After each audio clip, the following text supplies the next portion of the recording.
Dun, dun, dun, dun, dun, dun, dun, dun, dun, dun, dun, dun, dun, dun. Do, do, do, do, do, do. Do, do, do, do, do, do, do. Bum, bum, ba-dum, bum, bum. What is going on, everybody? Can you hear me? Can everybody hear me? Can everybody see me? You know when Han and Chewie jump into the Millennium Falcon and they're like not quite ready to go? The hyperdrive's not fixed. That's what's going on here tonight, boys and girls. Holy smokesies. Let me go check the health of the stream here. What up there? What up, man? Come on, there. Let's go. There we go. Come on now. Oh, goodness gracious. Goodness gracious. Great balls of fire. What is Snape? Alright, is this up here? Now I need the little clip art if you don't mind. Come on, baby, let's go. Yeah. Susie! What up, Susie? What's going on? Happy Friday. Happy Friday. Happy Friday. What are you and Ethan up to? What are you guys doing? What's going on? I always crack one open when I get somebody in here, you know? To Susie. And to Ethan. Oh my goodness. I just feel like hanging out tonight, you know? Let's see what happens. Let's see what happens here. Harmony, shout out to you later on when you pop in here, okay? Shout out.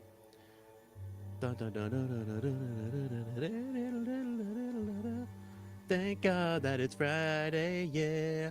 Let's go, yeah. Can you guys hear me? Can you actually hear what is going on through this microphone? Is it this microphone? God, it better be. Now I'm hitting record. I hope that didn't change nothing. You know what I'm saying, Lane? You know what I'm saying? You know what I'm saying, dog? Flannel Friday. It's actually Friday. I don't know if you guys know that. It's Friday. They said it on the morning announcements. My seniors, you know. It's Friday. Isn't that it? Yeah, it's Friday. Lottie knows this. Teaching middle school.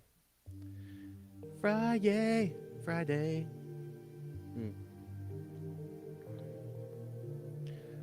I feel like, Susie, every time, I do feel like you're often driving somewhere.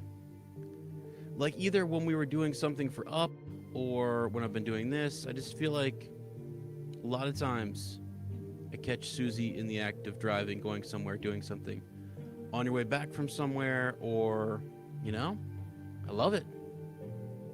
I'll tell you somebody who likes to drive. Me.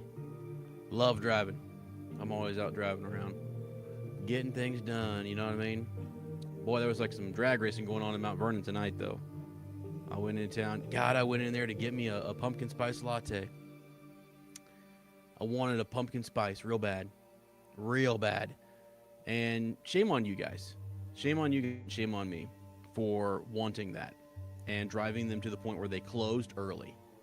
Weren't supposed to close till 9 o'clock, and here they done closed at 8 o'clock. So, I actually drove through. I saw some people in line saying the same thing. They should still be open, right? And there was a sign that was posted. It just said, "We're all pumpkined out." Like, we're done, is essentially what it said. So, in protest, I had taken like a big old tub of the pumpkin spice latte mixture or whatever, the stuff, and they had just thrown it out in the street. No, I'm kidding, but I was disappointed. I wanted me a pumpkin spice latte. On the road? Are you on the road? Brother, you on the road? What are you doing? Where are you going? Where are you going, man? Are you getting yourself a cold one? Are you? I'm telling you, man. Drive live stream. Don't try me. Don't tempt me, Frodo. Don't tempt me. Yeah, I've thought about it. I think we have, Lane. I think we've been live on Instagram before. I think we've done that, you know? It's just what we do. goodness. Susie's driving. Ethan's typing. Oh boy. Susie, pay attention to the road. All right? Pay attention to the road. Drive stream, baby. Drive stream. That's what we're going to do, guys. We're going to get after it. Angelina, hopefully you're not driving. I know she said she was going to try to pull over somewhere. She's out there in California, making her way back home. You know what I mean? Some of us are just now getting off work, Lane. God dang, you ignorant pig. I think some people come on here just to see if I'm going to insult Lane. Guys, I'm wearing my turtle shirt today. Teenage Ninja Turtles. Why? Because they're cool. And Leonardo's the best. Oh, found this shirt and I was like, you know what? I'm gonna wear it. Okay, let me see here. Amanda, what should we talk about today? I need some kind of ideas. You guys got any ideas on what we should talk about? Yes, I posted the Snape thing. Yes, that's Lottie gave me a really good idea on what to do there. So we're gonna be talking about that. Should we talk Rings of Power? I don't know. Oh my God, did you guys hear that? Oh, sorry, excuse me. Oh man. The Denim Ranger. Come on. Hey, did you guys see the eclipse? What was it? The lunar eclipse, as they're calling it. Lane, dude, you just sent me that picture on Instagram of what the world actually looks like from way up yonder. Like if you're standing at the pearly gates and you're looking down at Earth. Oh my God, dude, that was insane. And everyone's saying that image is AI. I don't think so. I think that was it. I think somebody had a near-death experience and they had their iPhone because we take them everywhere. And I'm pretty sure they were at the pearly gates and they said, holy smokes, look at that. Click, click, you know what I mean? There's certain words I don't want to say on the stream because I don't want the stream to get shut down, you know what I'm saying? So please don't put them in the comments, but holy smokes. Lane sent me something. I mean, Lane sends me stuff that I can't. Oh boy. We're gonna have to burn the DMs, guys. We're gonna have to burn. Looks real. That's what I'm saying, man. That's what I'm saying. Yeah, Ethan made me think though about the lunar eclipse last night, dude. That almost sent me into like a deep werewolf howl. Like it was, the moon looked really, really big last night. It was there. I remember I woke up in the morning to go to work this morning. I saw it the night before. It was over here. And then I woke up and it was over here. And everyone's like, yeah, no, duh, right? It rotates around the Earth. Yeah, it does. But does it? Does it? I mean, it does, but does it? Anyway, so there it was, and it looked beautiful. It looked beautiful. It was just as bright as I had left it the night before. It was wild, man. It was guiding me to school. I could see everything. It was crazy. Okay. How's everybody doing? Okay, here we go. What do you guys know about? I need some, like, name something. Anything. This is a wild card stream tonight. Lottie was like, just have fun. Just go have fun. Say, hey, what's up? Chat with people. Hang out, you know what I mean? Like anything's, you know, it's all on the table tonight. I posted the Snape thing, but I mean, I'm itching to talk about almost anything. As crazy as that sounds. Really, Susie, I'm itching to talk about, do I have a room Friday night for LEP? I swear to God.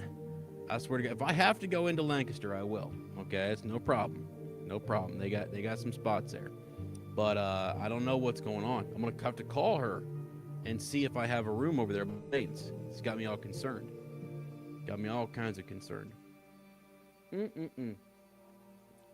Oh my goodness. Lane, where are you driving to, bro? Not that. Don't text and drive. Make sure you're doing hands-free stuff, dude. All right. I want you to stay safe. All right. Oh boy. We'll start the show here in a second, guys, and I'm just gonna wing it. You know what I mean? Yeah, da, da, da, da, da. Amanda, come on, poke the bear. I need you to poke the bear. What should we discuss? Should I tell a story? I'm trying to think. I'm in a mood to like tell a story. I don't know which story though. You know, totally different feel tonight, guys. Like school's got me all sorts of different ways. I was telling Lottie beforehand, I was like, I got an idea of what I want to talk about, but at the same time, I really don't. We promise you have a room. We'll show up and see who gets the bigger room. Hey, I don't care who gets the bigger room. We just need a small little spot. All right, just a small little spot for us to just curl up. You know what I mean? And so, yeah, we don't mind at all. You guys need a bigger room? Go for it. Go for it. I just need a little couch to sleep on, a little something. You know what I mean? A little place to put Lucas. By the way, Lane was hardcore judging me because I didn't. Yeah, where's my phone? You know where I left it? Where we all leave our phones. In the bathroom. Good God. I was going to show you guys something. I had a picture of Lucas. Everyone was kind of judging me because I didn't give him the good old lightsaber, the nice lightsaber. Of course I did. I just said that for the show, guys. Sometimes I say things for the show. He's daggone taking the handle off, and we've got it charged up here. We're starting to... Oh, hello. Hey, what do you want there? Hey, get back down there. Stay down there. Come on. I got the batteries here. I'm getting them all charged up. These things take forever. These things take forever to charge up, but once they do, I'll put them in there.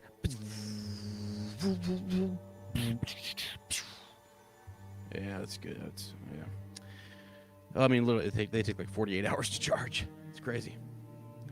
Tell an LEP tale. Oh, God. I mean, we got some LEP people in here, you know what I'm saying? So,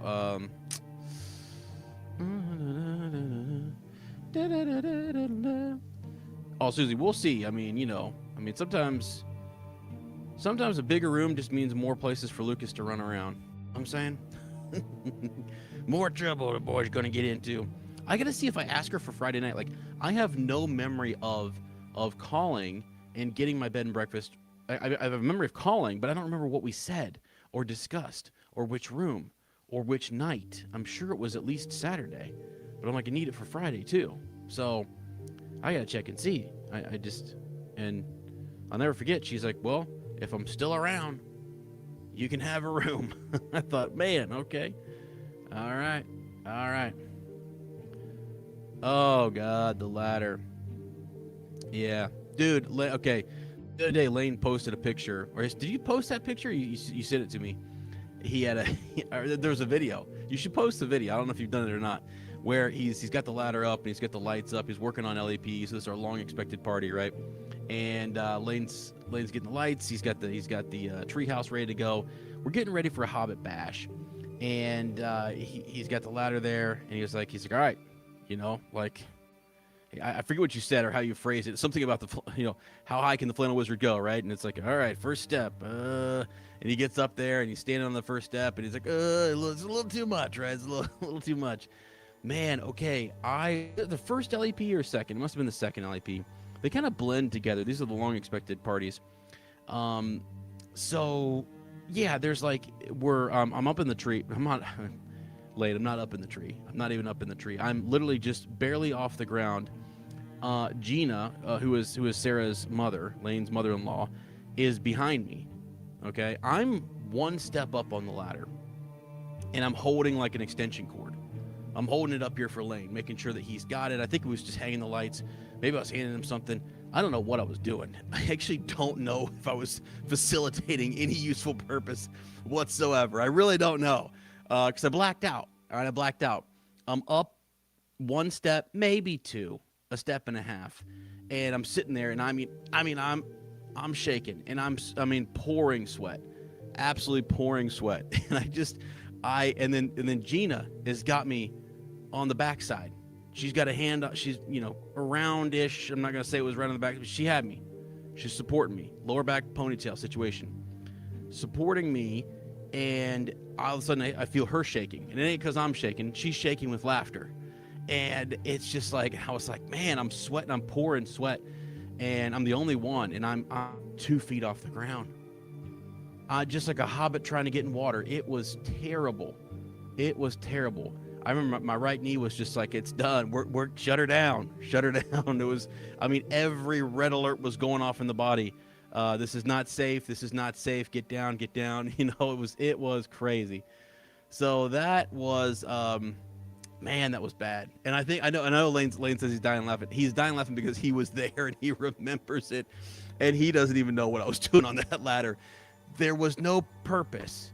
You know when you're there just to kind of like emotionally support somebody? Like they were all emotionally supporting me. No one knew why I was there. Like it was bizarre. It was just bizarre. I feel like I was handing something to him or something, and somehow I got up there. And eventually I think Gina just said, like, get him down. Somebody get him down. And she could not help herself. She was laughing. I think my leg must have been shaking the whole ladder. Lane was about to, he had to hold on to the branches up there to make sure he didn't, you know, I didn't vibrate him out of the tree, man. It was crazy. Crazy. And I looked down and I was 2 feet off the ground. That's 2 feet off the ground. Oh, that's just, that's, yeah. My body knows. There's two things I'm really afraid of. Heights, okay? And that was high. We were high off the ground. And then the ocean. Holy smokes. The ocean was the other thing I was big time scared of. So, you know, both of them, just like if God wanted us up there, hey, all right, if God wanted us up there, we'd be up there. But he'd give us wings, wouldn't he? He'd give us wings. But he didn't do that. So I have no reason to be up there. So anyway, God, there you go. There's the story. Goodness gracious. Let me have a couple more, you know, couple more ships, see what else we can come up with. As you know, the funny thing is, I am full of stories. That's I was thinking about this the other day. I was like, man, I sometimes I think I even surprise Lottie with a story she's just never heard, you know. Like I'm thinking of one right now. It involves me and Thomas Grossclose, one of my good buddies. Holy smokes! That one I can't tell. I can't tell because my wife might be listening. We just got in trouble. You know what I mean? We used to get in trouble. And I just had tons and tons of stories. Growing up as a kid, I used to love to write stories in my journal, elaborate. I just thought about this yesterday or 2 days ago. I was thinking about being in the car. My grandma and my mom always laughing at me because I would just tell tall tales. I loved it. The taller I could make it, the better. As long as I wasn't off the ground, right, Lane? As tall as I could be, but just, hey, you know, man. Every inch I grew, I was sort of like, hey, this is enough, Lord. This is enough, okay? I've had enough, all right? Stop me at 6'3", all right? Lane's like, you ain't no 6'3". 6'1.5". Stop me, Lord, please, right here. I'm high enough off the ground. Oh my goodness. Seriously, guys, what should we talk about? What is one thing? Somebody put it in the chat. One thing that we could fire this up with news. I have some Flannel Wizard news. I got some stuff going on in the fandoms. I got the Snape thing, which I'm going to break down. I'm waiting for Angelina to get in here because Angelina, if you're in here, hopefully you're not driving. If you're driving, that's fine. If you're driving, that's fine. I told her to go get a pumpkin spice latte because I think they're still open in the West Coast there. I want somebody to have had one. You know, my students were all telling me they were coming in, Mr. Kirk, the pumpkin's back. By the way, a great song you guys should be listening to. Hopefully Lane was listening to it earlier. Well, he was, but even after you talked to me there, buddy. Autumnal? Is that how you say it? Autumnal? Let me look it up. Let me get a link here for you guys to put it in the chat. Shout out to this guy, man. This is a good one. I listen to this Lottie and I listen to this pretty much every fall. Am I saying it right, Lane? Probably not. No, something, song, fall song. Please be somewhere over here. Can't spell it. Can't spell it. Oh, boy.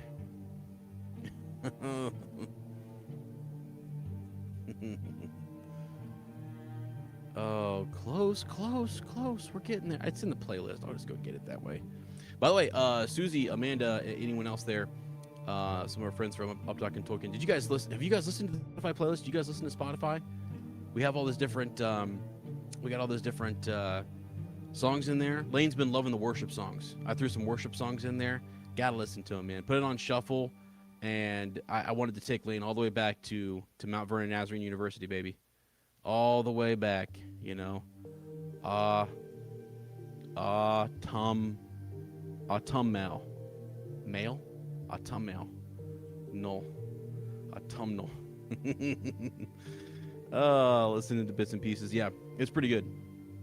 It's pretty solid. I don't know what time zones are.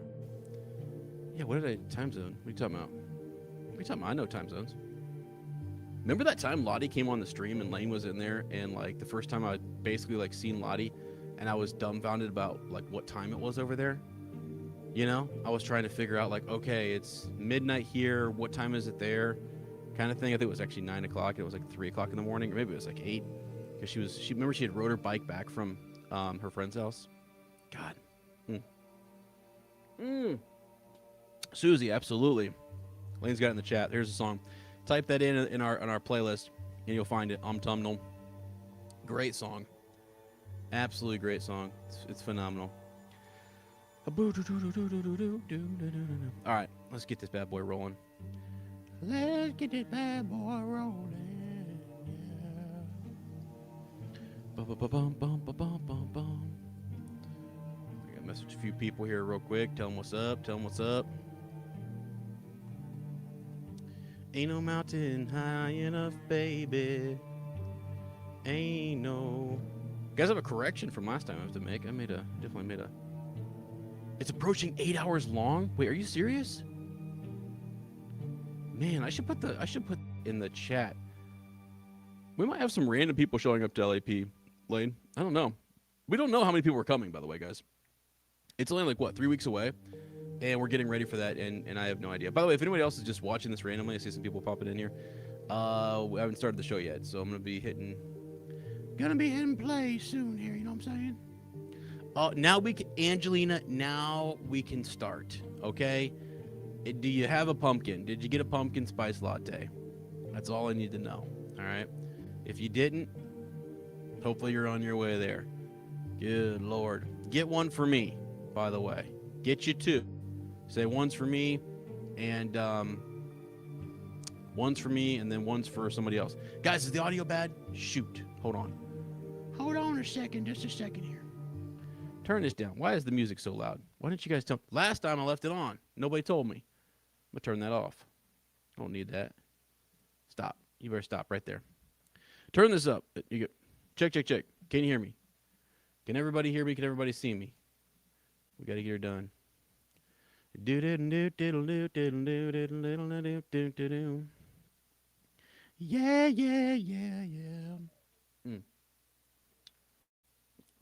Oh, man. Lane, should I tell them the story about when we were walking around campus and we both found each other late at night, just meandering around, and we ended up at the back of my trunk, just talking? That's a good story. Probably only there's bits and pieces we can't tell though. You know, that's the thing with the stories. Goodness, there's bits and pieces. Maybe we'll be able to tell the full thing at LEP. All the stories. Goodness gracious. Okay, sounds good. Sounds good. Okay, let's make it sure. Just making sure. I want to make sure that the audio quality is good. I got it turned up over here. I think we're here. I think we're ready to go. I think we're going to just dive into this. Probably just going to be like an hour episode, I think, maybe. And then just hang around, chat afterwards, see what's going on, look at the news. Look at the news and see what's going on. All right. Switching gears over to here. Boom. Did you guys see that transition? You see how clean that was? Holy smokes, man. I mean, I'm impressing myself. I didn't expect it to do that, but it did, because I'm cool. Trying to find some Rings of Power rage, but please. Amanda, please drop it in at some point, and we're gonna get after it, okay? Let me fire the show up here. We'll get going, and we'll do the thing. All right. See if a story comes to me. I seem to trust. That's what my students say all the time. They're like, just trust, Kirk. Just trust, man. Trust. It's like, okay, guys, I'm trusting you. All right. Fine. I gotta trust myself today. Here we go. We're gonna roll into it. Okay. I got the doc there. Got this doc here. I need one more image. 1 second. Give me an image file here real quick, y'all, you little stinkers. There we go. I think I got it. All right. Here we go. Hello, friends, and welcome to the Flannel Wizard Podcasteroonie, baby. We are live over here on the internets, my friends. I'm hanging out with my good friends. Got Amanda, Susie, Angelina. We got Lane over here. I think my wife snuck in here a couple times. She's probably asleep or transitioning our son from one bedroom to the other, little rascal. God, I love him. But hey, shout out to you guys in the chat. Thanks for being here. You guys are freaking awesome. I just love, I don't know, catching up with you guys and saying hey and getting into things and maybe telling a story or two. Right? Um, some of them make it on the podcast, some of them don't. Some of them can't. All right, some of them cannot because we'll just be shut down. But okay, today probably a quick episode. We're going to get into some of the news. We got a big topic today. Shout out to Angelina. This is pretty much for you. Angelina, shout out, by the way. I did not get a chance to do a deep dive into Snape, but I was talking to Lottie, and I was like, okay, what can I do? And as we did the last Shell Cottage Radio episode, we were talking about Snape. We were talking about some of these extended scenes. I called Lane today during lunch, and we were talking about he was like, man, last episode you brought up this idea that there's going to be a couple extended scenes, things that are not going to be in the movies and are not in the books. And it's like, okay, what is that? I'm going to give you guys two, not from Sorcerer's Stone. Maybe I'll give you one from Sorcerer's Stone, and then one from Goblet of Fire, two from Goblet of Fire that just happened as Lottie and I were reading. So remind me, maybe I'll bring those up pretty soon. Let's get through the news. I'll do some of that. Amanda is going to rage bait me, I'm pretty sure, throughout this episode with Rings of Power stuff. So we'll get into all those different things. Okay. So again, some news. Then we'll do some little discussion about Harry Potter and the HBO series. And then we'll get into Snape and a theory, kind of a what if idea. And then I just did not get to like his whole backstory really, and I wanted to do like a digger deep. Oh, okay, yes. Let me have another swig here. A digger. What am I trying to say? A deeper dive?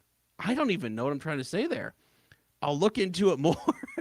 I'll dig a little deeper. I think that's what I was trying to say. Dig a little deeper into old Snape, which he's probably the most interesting character in the Harry Potter series, actually. Whether you love him or you hate him or you're somewhere in between, it's just he's fascinating. It was well written, I think, and what happens at the end is just crazy, absolutely crazy. So we'll get there. Here we go. Okay, deep dive, my favorite. Let's go. All right, let's hit the news here. We're gonna hit the news real fast. So, Angelina, did you see this? I don't even think Lottie saw this, actually. Okay. So, Rupert Grint is going to be, this is the guy who plays Ron Weasley in the movies. Apparently, he's heading to Broadway. Now, I don't know. So I went and searched this, and this says confirmed. It looks like he's going to be doing some. Oh, you did see it? Okay, let's go. Because it looks like he's going to be on the for the Cursed Child on Broadway, limited 17-week run, February 2nd to May 30th, 2027. I don't know if he's going to be. Looks like Tom Felton's not doing it right now. Yeah, we need him and Tom Felton at the same time. I was wondering if they were going to be on at the same time. I don't think they are, but God, that would have been cool, just to hear Tom, say to him, Weasley, right? Just to get that Weasley in there and just to, I don't know. I've not seen it. I've never actually seen it. And I think Lottie at one point, we'd love to go. I'd love to go watch The Cursed Child and really dig into it more. I did pull up my book just so Angelina and Harmony know. Shout out to you guys for pushing me last stream to go dig into that stuff a bit further and look into it, because I've always just heard the fandom kind of be like, it's not really canon. It feels like it's just the stage play. It could be something that's sort of like if they ever wanted to do a Harry Potter series where he's an adult, like you could essentially wipe that clean and start over. I've heard a lot of people say that, but then J.K. Rowling's like heavily involved in it. So anyway, I don't know. It is what it is. But it's cool. It's cool that, he's, again, just kind of a nostalgia thing. He's going to be back, and he's going to be reprising his role there, and I think that's pretty cool. I think it's really neat, actually. So that's just some of the news there. Yeah, Tom Felton would definitely do it, right? He would. Yeah, I think so, too. So you saw it twice. Angelina saw it twice. Man, I've heard that it really hits home, and that it really has a lot of the feels. I think I'm not sure if it was Tiffany or Megan. Somebody from Swish and Flick was kind of telling me that it just really, when you're sitting there and you're immersed in the theater experience, that's when it really gets you. I think when you read about it or you hear about the story or some of the plot points, it's kind of like, whatever. But I guess when you're there, you just really feel like you're back to Hogwarts, which is pretty awesome.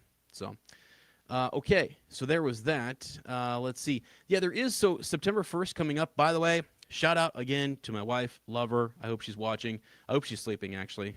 Sweetie, I hope you're sleeping. Um, and if she's sweeping, I hope she's not sweeping. I hope she's sleeping. If she's sleeping, then I might get a little carried away over here. But she just released a new pattern, a free pattern over on her Instagram, and she's doing the like golden snitch. Just because September 1st is coming up, and she was like, "Man, I should make like a free pattern and do something Harry Potter themed." And I was so happy to see that she had done that. I came up today and accidentally, I'm sorry, sweetie, I sat on it on the couch. I didn't see it. All right. It's hard to see the snitch, and I sat on it, but she'd already taken pictures and it was already completed, so we're good. And it's crochet, so I felt like it was fine.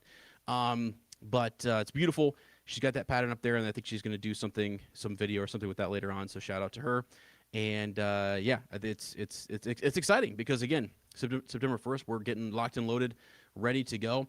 There is some sort of special announcement. HarryPotter.com teases a surprise announcement, and there's going to be something big, whether another teaser trailer or something. They haven't confirmed that it's HBO show related, but come on. I mean, less than 6 months away, and just this Christmas, this year, we're getting season 1 of the HBO show. I feel like that's gonna be pretty cool. That's gonna be pretty cool, and so there's gonna be some sort of big announcement happening, and we'll just kind of have to see where that goes, right?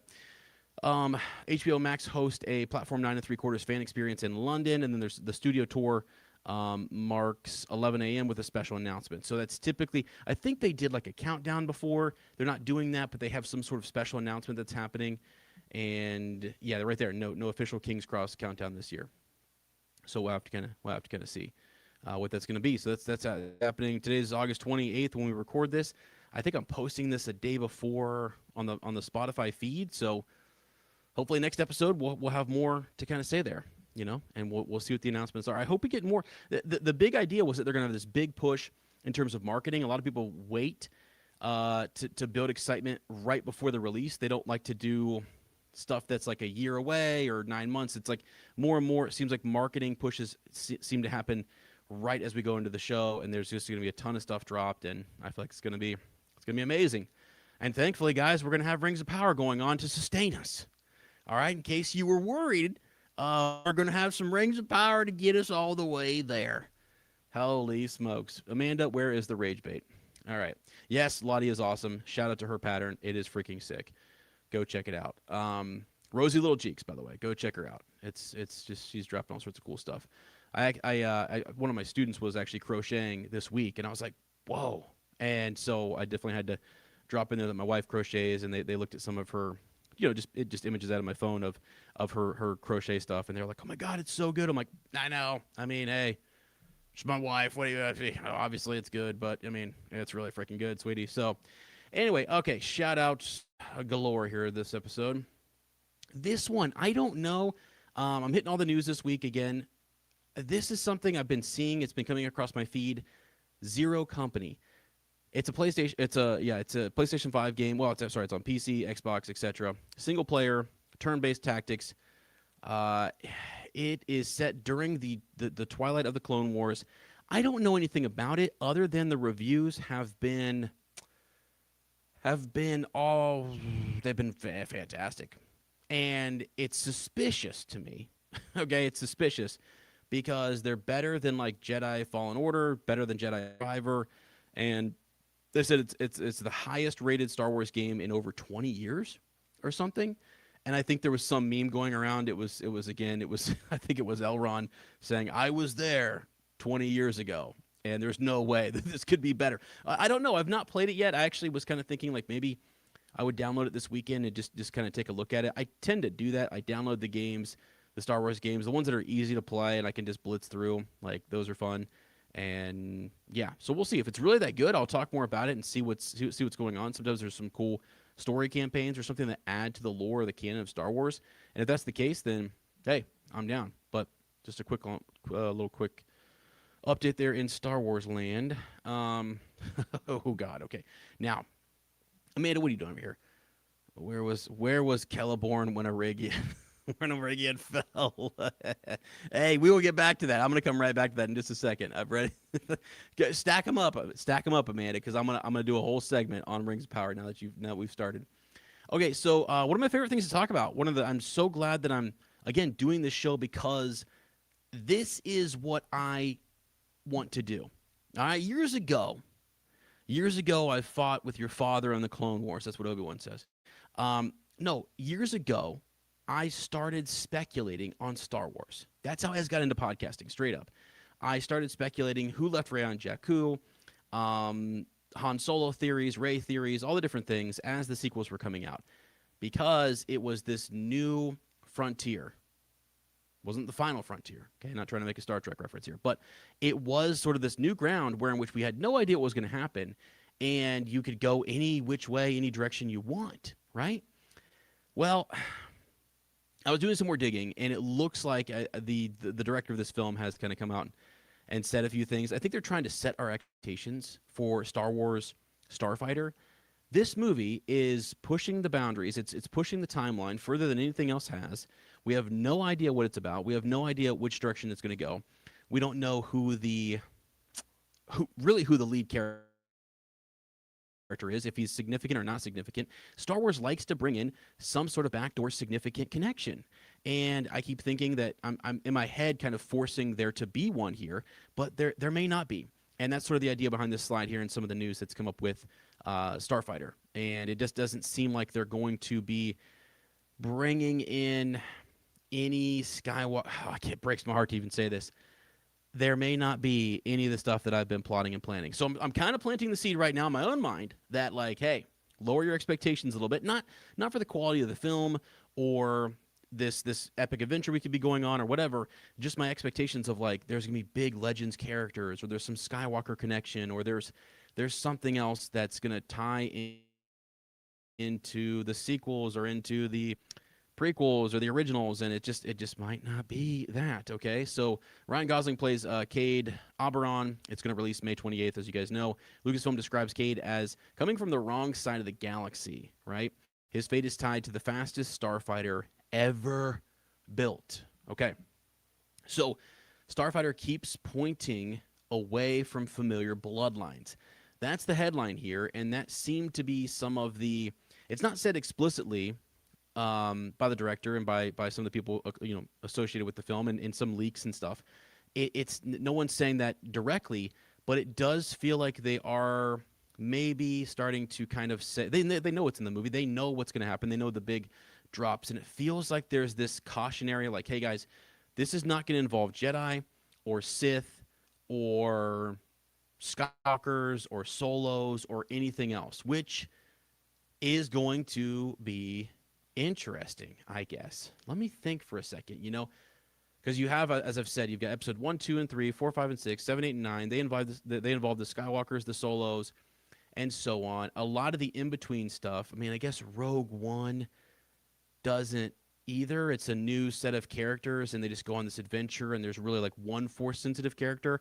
So it's possible this could work and be really awesome and cool. I mean, it's going to be awesome and cool. I feel like they put a lot of money and effort and big names into this, and they want this to be something that's going to bring Star Wars fans together. But it's starting to seem like it's going to be just a brand new hero, right? It's a brand new hero that they're building up. And I have to get used to that and just sort of say, okay, he's not a guy from Legends. He's not a guy related to any of my favorite characters necessarily. He's just a guy from the wrong side of the galaxy who somehow got a hold of the fastest starfighter ever built. That is my jumping point to kind of say that this dude could. How do you get the fastest starfighter ever built? Think about it for a second, okay? How is this dude, who is literally, I guess, from the wrong side of the galaxy, he has an Imperial, right? So from the time of Emperor Palpatine, 40 plus years ago, he has the fastest starfighter ever built. How did he get that? He must be connected to somebody pretty big. I mean, whether it's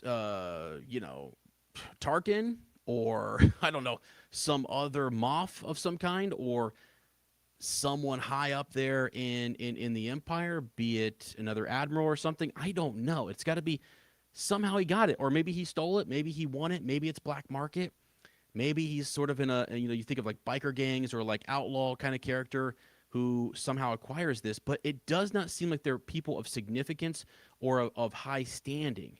That was the thing. I think the quote from the director was, they're not from like this high standard, this high standing, or they're not some of the upper elites. They're not associated with them. They're literally from the wrong side of the galaxy, like from the wrong side of the tracks, kind of thing. So how they get this is theft or something, unless once upon a time they were related to somebody who was high up there and fell very far down, right? And fell to the point where she, being Mara Jade, back to my theory, Ez is back in, right? I'm back into the idea that maybe if she was an Emperor's Hand, if Mara Jade is going to come into canon, be the Emperor's Hand, and was like an assassin slash like secret operative, a secret operative would literally have the fastest starfighter ever built. Emperor Palpatine is going to give his top secret agents, right? Someone who he's training in the ways of the Force, by the way. He's going to give her, or someone like her, one of the Emperor's Hands, he's going to give that order or that association the fastest starfighter ever built. That's my thinking. It's got to be someone like that. So how this dude has this starfighter is beyond me, and I honestly cannot wait to figure it out. It's a huge mystery, and as I said, this is where I started podcasting, and I'm so freaking excited to talk about this over and over and over again. Again, shout out to Star Wars Meg. I showed you Star Wars Meg to my wife the other day, and I was just like, okay. She kind of inspired me because I'm like, it doesn't matter how niche, how small the detail, whatever it is. This is what I used to do. I used to literally micro-analyze. Like with Mike, we would go over the vision that Rey has when she touches Luke's lightsaber in The Force Awakens. We would go through that with a fine-tooth comb, to the point where we're listening to like what was said in the background, the echoes, like second by second, the Knights of Ren, what planet were they on? It's a stormy planet. What could that mean? There's lightning in the background. The direction of the camera, the point of view, like, is it someone else watching someone else get stabbed? Who gets stabbed in that? Who gets stabbed in that, by the way? Hey, Star Wars creators, let's go back to the Rey vision. Who got stabbed? We don't know. But anyway, that's a whole other theory probably, right? Maybe it's someone significant. Maybe there's more to that vision. We don't know. Anyway, I used to do that and go through it with a fine-tooth comb. And seeing Star Wars Meg do what she does on her channel, it's phenomenal. And I've decided, you know what? I'm going to do this for Star Wars Starfighter. I'm going to do this for Ahsoka as well. Because it's just fantastic. It's a time in Star Wars where there's new stuff coming out, new TV shows, new films, and you feel like they're putting good energy behind them and they're going to matter. Okay, they're actually going to matter in the Star Wars universe. So, yes, dude, Lane, I'm telling, bro, I literally wish. Can we finally get Kyle Katarn along with Mara Jade? So freaking glad. This is why I love doing the live stream. Just so you guys know, straight up, it just gets me freaking going. Okay, Kyle Katarn, you talk about. If Lucasfilm is listening, so like when I first saw the Cade character, or Ryan Gosling, okay, and I didn't know his name was Cade, I literally kind of thought to myself, he looks like, he has that grizzly kind of like vibe where he could be like a Kyle Katarn, possibly. And I thought, okay, pretty cool. Maybe I don't know if he's too young for it or if he's too, I don't really know. I mean, it just depends on when they want to start Kyle's timeline. When does Kyle actually, when is he born? When does he come in? And all of that, because I've been thinking about that. I'm like, there has got to be another set of Jedi out there. And if you wanted to knock our socks off, I just go back to Dave Filoni, and I look at him. I'm looking at you, Dave. All right? I love you, by the way. All right? I love you, and I love what you do. And you brought Thrawn back. Why did he bring Thrawn back? Because Thrawn had a piece to play. Thrawn's not created by Dave Filoni. He's created by Timothy Zahn. And he's fantastic, right? As Dave is looking at the Legendarium, and he looks back and he says, that is a character that forever changed the EU. And it's a character that literally he's held near and dear to many Star Wars fans. He's legendary. He's just this, I don't know, he's a phenomenally written character. And they brought Timothy Zahn back. They're doing all sorts of stories. And so you bring a Legends character like Thrawn back into canon. It's a big freaking deal. I'm not saying you have to bring every Legends character back, but there are some, like Kyle Katarn, that you could bring back that would literally get a standing O, if done right, by the fan base. Straight up. Thrawn is one of those. When Rebels came out, I'll never forget that. And I was covering it on Rebel Watch with Mike. And I remember Thrawn shows up, and I was like, wow. Wow. I remember going to school feeling like, I could flex my nerdum because my kids were like, who's Thrawn? Who is this guy? Had no idea. And I was like, wow, I know something of value. I can share this. I was there. I read it. It just feels kind of fun, right? But man, it would be so freaking sick. Because again, Lane's probably, you think back to those video games that we played, right? Back in the day where Kyle shows up and you're just like, he's such a cool character. And then really where I experienced him is all through like my readings, right? All through like the new Jedi Order stuff, Luke's new order as he grows. I mean, the man fights freaking Jason Solo. Like it's wild. He takes a lightsaber to the chest. He takes a light to the chest and lives. And lives, man. The guy's he's just a stud. So I would love to get Kyle Katarn along with Mara Jade, or just both of them somewhere in Star Wars again. Really, I really would, and I just think they're phenomenal characters. They don't have to. Their stories don't have to be the same as they were in Legends, but I mean, maybe close. Maybe some nuggets that people kind of like and enjoy. Right? I think that would be very cool. When they brought Thrawn in to canon, they went back and retold his backstory. And they gave us more backstory than we ever had before. Thrawn was kind of a mystery. We didn't really know a lot about Thrawn, actually, in Legends. And Timothy Zahn's like, hey, I got it. The Chiss Ascendancy, he went back and he went to the unknown regions of the galaxy to kind of explain hyperspace lanes and the Grisk and who they were fighting out there and who Thrawn is to the Chiss Ascendancy, which once you know that, you are not so sure Thrawn is a bad guy. I will say that. You start to go, I like Thrawn, and I think Thrawn is actually trying to protect this galaxy from something, from another galaxy, if you will. So, holy smokes, you guys get me all fired up here, man. Okay. Wow. All right, moving on here. Ahsoka Season 2 flashbacks. The cast is teasing Clone Wars, Echoes, and bigger duels. I've heard something, and we'll kind of go over it here. So it's arriving January 20th, 2027. That's going to be awesome. So, again, we're going to have Rings of Power, Harry Potter, then Ahsoka. Then I think we're going to have the second season of the Hedge Knight series, A Night of the Seven Kingdoms. We're going to have the second season of that in the spring. Then we're going to have Star Wars Starfighter. You talk about a good freaking year. I'm feeling it. Okay? Then I'm going to have a Star Wars Celebration, which I'm going to go to. And then I think after that, let me think. And there's something else coming out that following summer, I feel like. So just going to be a phenomenal year. D23 interviews tease more Clone Wars era flashbacks, right? Okay, they're discussing Ahsoka's continued journey, her healing journey. This idea that she left the Jedi Order. Could she have done more? Should she have stayed? Is she a Jedi? Is she not a Jedi, right? And then Ezra is talking more about reintegrating into the galaxy and what that's like for him to come back, to be a galaxy away, to be a hero known to the Rebel Alliance. Actually, the early days of the Rebel Alliance, well before Luke Skywalker. This is the man that starts it off. Ezra's there in the beginning. All right, his parents are a part of the actual revolution. So for him to come back, that's gonna be really cool. One of the things I've seen that is maybe a little bit spoiler. It's just a complete rumor, and it's also pretty much just like Ez hoping that it's true, or maybe trying to manifest it into.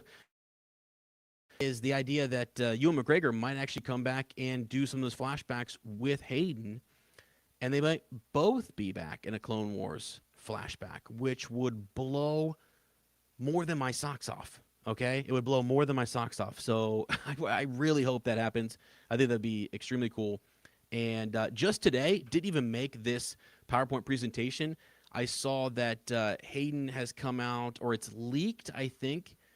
Some news outlets were kind of hitting it and talking about this, that there is a multi feature film deal with Hayden to play Darth Vader. And so there's going to be Darth Vader movies, I think. Okay, that might be how they go about like an Obi-Wan Kenobi Season 2. And instead of doing that, it's sort of like it's Darth Vader. Does he continue with his obsession with Obi-Wan? Does he not? We don't know. Is it him becoming a Sith? Is it more of him going to Exegol? Would there be some of that? Would it be him trying to understand Palpatine? Are you going to get to see, is Palpatine coming back? Right? If you're going to do Darth Vader, does that mean we're getting more Palpatine? Because that would be sick. That's worth it, especially when he should exist, right? During a time period where he should be there. I'm not talking like post Rise of Skywalker. Ian McDermott did actually come out the other day and said somehow he thinks Palpatine survived Rey, his granddaughter. He's like, come on, how could she beat me, right? So, yeah, I think it's gonna be really interesting. But yeah, the Ahsoka season 2 is looking really, really good, and just to have the cast talking about how it's such an uptick from season 1, it's almost like I think he was planning 3 seasons, and I'm not so sure they're gonna get 3 seasons of Ahsoka, and he's sort of like, I need to just get to it. And Dave likes a nice little slow build up and some character development, and really likes to kind of take you along for the journey so you're emotionally invested, and then he hits you right in the gut with something massive, and then brings you back up and then takes you back down. The man just like, Rebels, the animated series, go watch it. It is phenomenal. I still cry. I watch it when I go to Germany. I download it on my phone and I watch it. I never thought I would like it that much, and since my name, it's my name, Ezra, and the character Ezra is in that. When it first came out, I was sort of like, come on. I don't know. It even feels a little bit weird for me to kind of like, I had this like weird problem with it at first, and there's a Jedi before Luke, like what's happening here, And then it all makes sense, and it makes sense, and it's just, it's Lothal is amazing, okay? And the Lothwolves and the mysteries, the spirituality of the Force, it's freaking crazy. So, definitely, I think they're gonna go nuts with season 2, and Dave has a way in which he can do that, and it's gonna be really cool. So we'll start breaking down that trailer a little bit more and get into some of the more of the nitty gritty details on it. Okay, what else do I have in here? I don't remember. Yeah, new strategy game finally showing up. I don't know much about this. I knew that there's some games coming out, some real time strategy for Westeros. Sounds cool. Characters are including Jon Snow, Daenerys, Robb, and Tywin and the Night King. Sounds cool. I don't know if you guys are into this. I mean, I just wanted to kind of throw it out here. It's in the docket this week for news. This came from Game Informer, but yeah. So cool. I'll have to, this is one of those areas where I used to hit my buddy Matt up for, just to kind of like, he would, be in on some of these games. I'm just not a big gamer anymore, guys. I mean, it's just, and I don't know, Westeros, I just am not, it could be freaking sick. It could be really cool, but actually, let me take that back. I mean, if it were, there's just not enough. Like when I play Lord of the Rings games, like, and by the way, I went and looked. You can download them on the PS5 and stuff. Some of the older games, and I got I played. What is the game? God, I just played it. War on the North. Is that the new game? I think it is. Anyway, it's one of the new Lord of the Rings games, and it's like it has some magical elements. You feel like characters can do extraordinary things, whereas in Westeros, I feel like it's more real, and I'm not. It doesn't feel like it's got the extra powers and different things and whatnot. So I don't know. Sometimes I'm like not sure how games would work in Westeros, but I haven't played this one. Could be really cool, and so we'll have to see. Oh boy, yeah, here we go. Just Elijah, Sean, Dom, Billy. They're back together again, and it's an evening with the Hobbits celebrating 25 years of Middle Earth. I wanted to throw this in there just because I love these guys, and I love that they're back and they're doing this. And they're doing the Fan Expo tours. Lane and I had a pass to go see them years ago, and COVID hit. Man, come on, what happened, Lane? We were gonna go, man. We had the press pass. We're gonna get to go back there and see them and interview them and talk to them, and it just didn't happen, dude. God dang it, Dallas, you really got us, man. That's the second time Dallas really got to us. Oh, I'm just kidding. Shout out to our friends in Dallas. But yeah, that was pretty cool seeing them together. And I feel like, again, they're also doing some. Now that's weird, isn't it? Hold on a second, Lane. Hold on a second. Fan Expo Canada runs from August 27th to the 30th. That's happening right now, by the way. And they're there doing their thing. I know it's only 3 days, but like, did they fly there from New Zealand? Are they not in New Zealand? Weren't they just shooting? Weren't they just out there this summer? I feel like something's going on. Anyway, yeah, so we'll have to look into that. That's starting to bother me a little bit. Why aren't they there? Are they done? What kind of, are they on a break? What's happening? Okay. This one's for me, guys. This one's for me. Rafe Judkins moves on. This is the showrunner from Wheel of Time.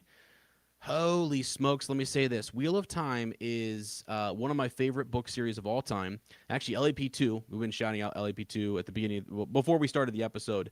I've been talking to my friends over here about LAP4, which is coming up. It's our long expected party for my Up Talking Tolkien podcast and Unexpected podcast with my co host Lane, who you guys hear me reference all the time. We have a party coming up, and at the end of LAP2, a few years back, I sat in Lane's living room, and I had a lot of our friends there, and I started to tell the story of Randall Thor, the Dragon Reborn, riding again on the winds of time, and the wheel weaving as the wheel wills. All right, and that this was that this was a beginning, right? It was an age long ago, and an age not yet to come. It's dude, the way the Wheel of Time starts and the way it kind of messes with time and ages and its cyclical nature and stuff, and the Dark One and the One Power. God, if you ever want to get into something that's just it's out there. It is out there, and it is cool, and it is sick, and I really, really, really wish that they whoosh. How many sips of this have I had? I really wish that they would have continued with the Wheel of Time series. And it was over on Amazon. And, hey, rage bait me right now. Guys, Wheel of Time didn't make it because, you guys know why, right? You guys know why Wheel of Time did not make it. It's because Rings of Power is so powerful that they literally pushed this little show that could out of the way.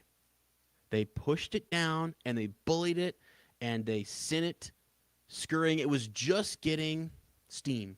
It was just picking up and starting to really get good. They said, you know what? Forget you, Wheel of Time. Rings of Power is here. And that's what they did. And it just irritates me to the high heavens. All right? That Rings of Power is still here and Wheel of Time is not. I at least could have been like, okay, I will suffer through some Rings of Power. Excuse me. All right?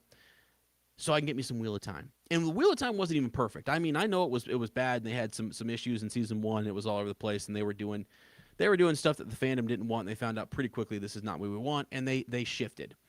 And they started giving us some good content, some really good shows. But Rafe Judkins has moved on. The Wheel of Creator, he lands a new overall deal. I like this dude. He was really cool as a showrunner. He would come out and kind of keep people up to date on stuff and answer questions, and he just had a really good way about interacting with the fandom, and I really respect him for that, even though I feel like now I understand why season 1 and season 2 were the way they were, because I think you can sense when your studio is not really supporting you and they're actually putting all of their money behind another show, and the marketing and the budget and the team and the creative pieces and assets are all going to it and not him. And he was not sure they were going to have more than 5 seasons to cover 14 books. 5 seasons to cover 14 books. That's crazy. And that was a long shot just to get the 5. He got 3. He was hoping for 8. But anyways, yeah. So I'm rooting for him, and I do hope he goes on to do something really cool. He signed an exclusive deal with Paramount TV Studios.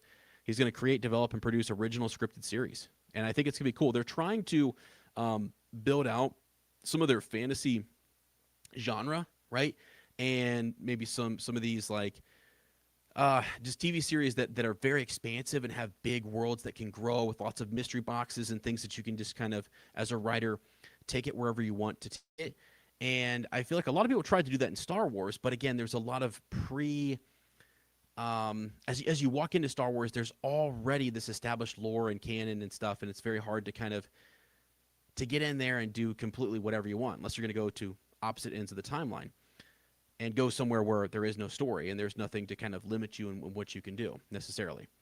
So I think this will be cool for him because he's going in trying to make essentially a new series, I guess, of something brand new, completely original, and it could be freaking awesome. Remember when like I just get in my head like Heroes, that TV show came out and they were like save the cheerleaders, save the world. Like that was the thing with the Heroes TV show.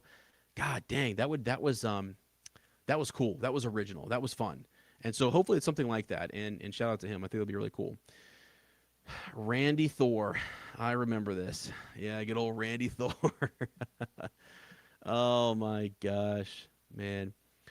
Yes, I mean, I'm gonna come back. So we're gonna take a little break here. We're gonna come back to this docket here in a second. I'm gonna catch up with some comments here. Wasn't there a book at one point that suggested Palpatine was indirectly Anakin's father? I swear I remember seeing that somewhere, but it's been a while. I think some people interpret the stuff in Darth Plagueis to be that. I think that was some people interpret that and they wrongly interpret it that way. There was a comic where Vader is having a vision. I think it's with I think he's at Vader's fortress on Mustafar. And anyways, he has a vision where Palpatine is sort of like over Padme as she's pregnant. And it looks like he's manipulating or Shmi. Was it Shmi? Sorry, Shmi. And it looks like he's over her, or maybe it was Padme. Maybe I'm mixing that up. But yes, I've seen that though somewhere where it looks like this conversation in the fandom for a while that like, whoa, are they trying to say that Palpatine was indirectly Anakin's father? Is there something going on there? Really, the way the Plagueis book kind of lays it out is that Palpatine is that because Darth Plagueis was manipulating life and manipulating midichlorians and trying to create a host that was force sensitive to extend his life, which ultimately is what Palpatine kind of does. That is since Plagueis was doing that and was somewhat successful, actually a little bit, failed experiments and so on, but was trying to manipulate midichlorians and extend life and whatever. That whatever they were doing, I'll put it this way: the sorcery that they were doing with the Darth Plagueis novel was on the dark side of the Force. And the way I understand it, I could be wrong. You guys totally correct me. But is that the light side responded, balance, and that as they were doing this, as they were, and this goes back because the Plagueis book goes back a bit. It actually goes obviously well before the birth of Anakin. It leads all the way up to the events of Episode 1. It ends with the events of Episode 1. But there is some backstory there where what they were doing kind of violated some of the nature of, or it was distorting some of the nature of the Force. And it was very perverse or whatever in terms of the dark side. And the light side responded with sort of the virgin birth in Anakin, I think. Anyway, could be wrong. But sorry, Amanda. Thanks for that. I actually love to go down those little tangents when they come up. So, okay. Yeah, Wheel of Time had to die in its prime. It's a shame. It's a shame. It's an absolute shame. Yeah, so they finally got it together in season 3. Yeah, it was good. I really thought they were on the right track with Wheel of Time. And I've heard there's an animated series in the works or that there's something going on, but I've been told by some of my friends who are in the Wheel of Time community and who were a lot closer to that and have interviewed Rafe and have interviewed some other actors that this is not, it's essentially some company trying to keep the rights for Wheel of Time, and they make a pretty slop project and they just keep the rights, and it is what it is. So they're kind of holding on to that. I didn't realize how much that happens, the rights wars and how you keep it. And once you negotiate a contract, there's loopholes and legal ways in which you can keep it. And yeah, when they don't have producers and money and backing, they can't really do much with it. So we'll see. But shout out to Rafe here. I'm glad that he was able to do that and to kind of move on. Okay, Man of Tomorrow wraps. James Gunn says principal photography is complete. So Lane and I, we watched the first Superman movie. I'm excited for this one. I'm excited to see where this all goes. Nicholas Hoult here returns as Lex Luthor, opposite of Superman. I was wrong last episode. I was originally right that he was coming back. So Nicholas Hoult was going to be coming in as Gilderoy Lockhart into the Harry Potter series, into season 2 for the new HBO series. Actually, it's Kit Harington, and they just did a swaparoo. HBO even come out and said, due to schedule conflicts or due to whatever scheduling reasons, Nicholas was out and Kit was in. And so I was like, wow, okay. Little switcheroo. I mean, it happened within days of them announcing Nicholas Hoult, or that leaking or something, and it kind of coming out and him checking. He must have been running it by projects that he was in, and they said can't do it. He couldn't make it work. And so Kit Harington jumps in there. Now, Kit Harington has been doing the voice acting for Gilderoy in the audio dramas, if you will. He's been doing those when they basically did like a full kind of audio experience for the books, and Lottie loves those. It's been really cool to listen to, and so he does the voice for Gilderoy. So he was ready to go. He was ready to step into that, and I think that's pretty cool. So, okay, that is pretty much it. Let me see here. What do I want to move myself? Let me do a little moverooski here. So coming up, you can see on the screen here, we're gonna be talking about just some stuff for Angelina. This is what I got for you. Okay, it's a little crazy. Just bear with me, those of you guys that know Snape and you know the story. Holy smokes, man! This is it's not perfect. I definitely did not. Where do I want to put myself, guys? Where should I put myself here? Can you guys see me moving around, by the way, live or no? Did it just hopefully? Oh no, hopefully it didn't change something. Did I move around? Please answer me in the chat. Did you see me moving around live? Me moving that around? That's crazy if you did. I hope you did. And I hope I'm still like actually live. Because you go to change something in StreamYard and it's sort of like, whoa, whoa, whoa. It kind of freaks out. It's like you got to set the stream and just move on. Anyways, yeah, so let me know. I know it's a little bit of a lag there on the chat, but yeah, let me know if I end up landing in the corner there. So here we go, Angelina. Let's go. It is time. What if Snape never said it? And by it, we mean Mudblood. Okay? What if he never calls Lily that? What if he never insults her? He never, it's the thing that kind of undoes him.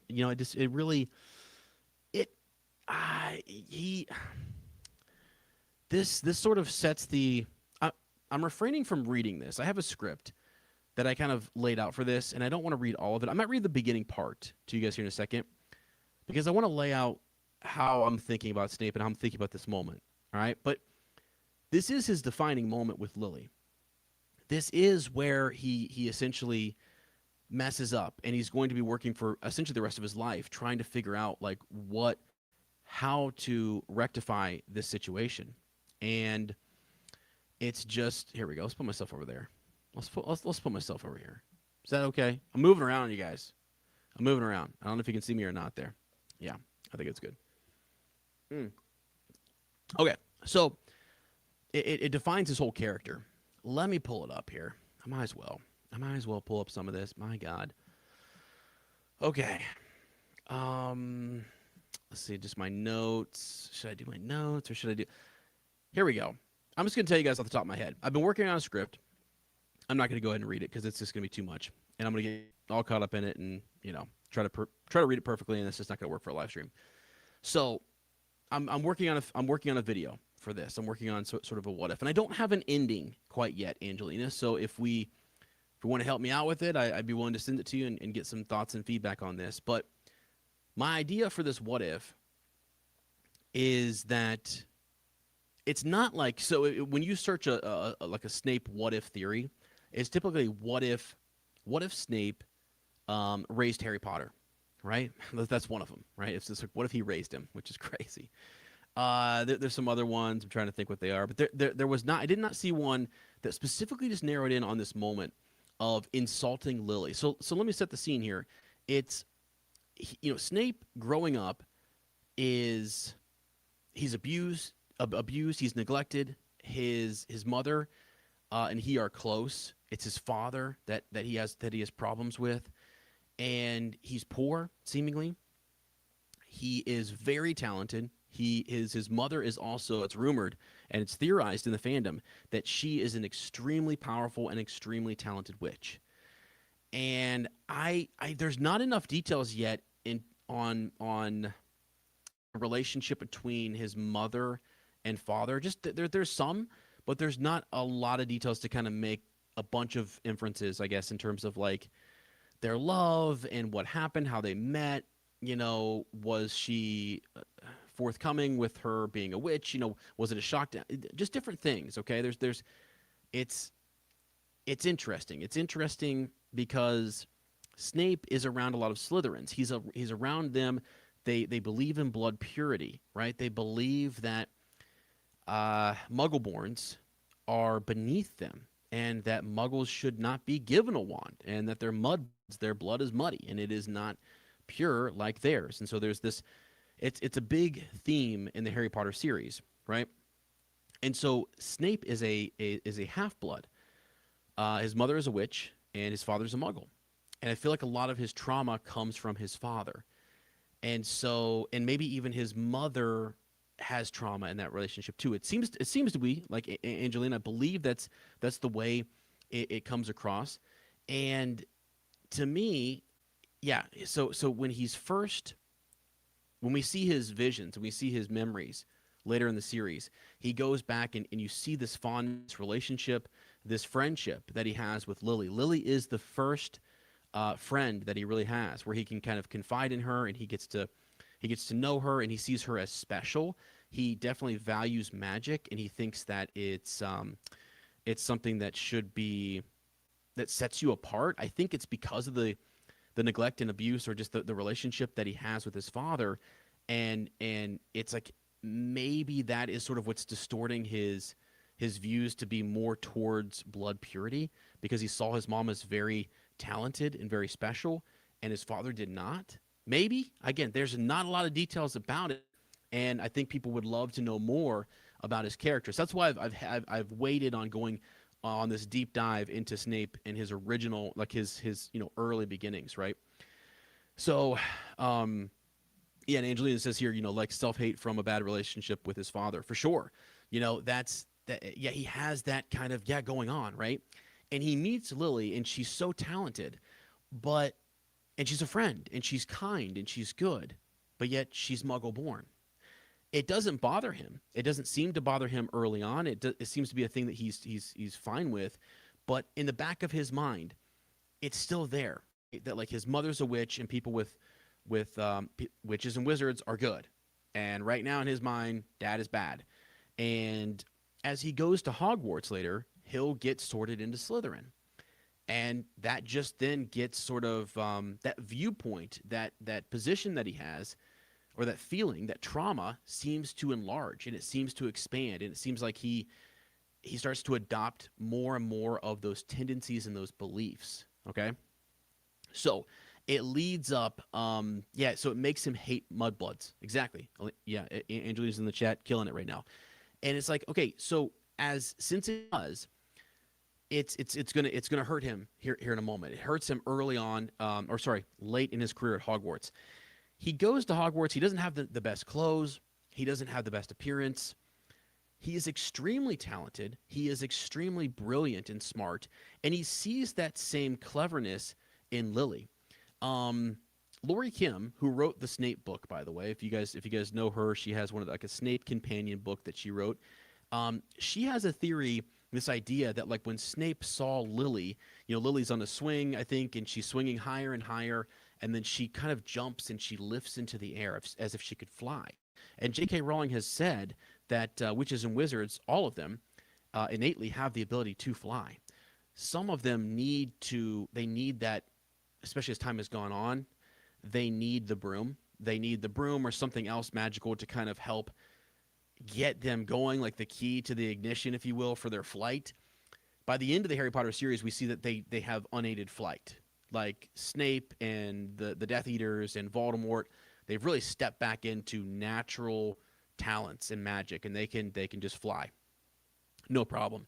Snape sees that first with Lily, right? He sees Lily fly, literally fly. The fandom has often thought that Voldemort is the one who teaches Snape how to fly. Because in the duel, well, spoiler for Lane, I think you've seen the movies, but in the duel between Snape and McGonagall, cool, gives me chills just thinking about it. Oh boy, those are two of my favorite characters right there, and it's just like, what would that be like if they were unhinged? You know what I mean? Like, it feels like McGonagall was, but people say Snape was holding back. Anyway, the point is that Snape does fly in that moment, and McGonagall says it looks like he's learned some new tricks from his master. He takes the shape of a bat. That's right. He takes the shape of a bat. Harry sees him flying out over the Hogwarts grounds, and it was a huge bat-like shape or figure. Now, McGonagall says she basically says it looks like Severus has learned some tricks from his master. Laurie Kim in her book, she don't agree. She thinks that if you look at Snape's character, his obsession over Lily, when he first looks at her and he sees her on the swing set and he sees her lift and fly, that it kind of dawned on him, we can do that. And it never left him. And he saw her flying and soaring through the air off of this jump. She extended, she floats, if you will. And it even leads him into some of his best, Levi Corpus, like some of his better magic, right? Some of these tricks and things that were learned during his time that he was teased with later on.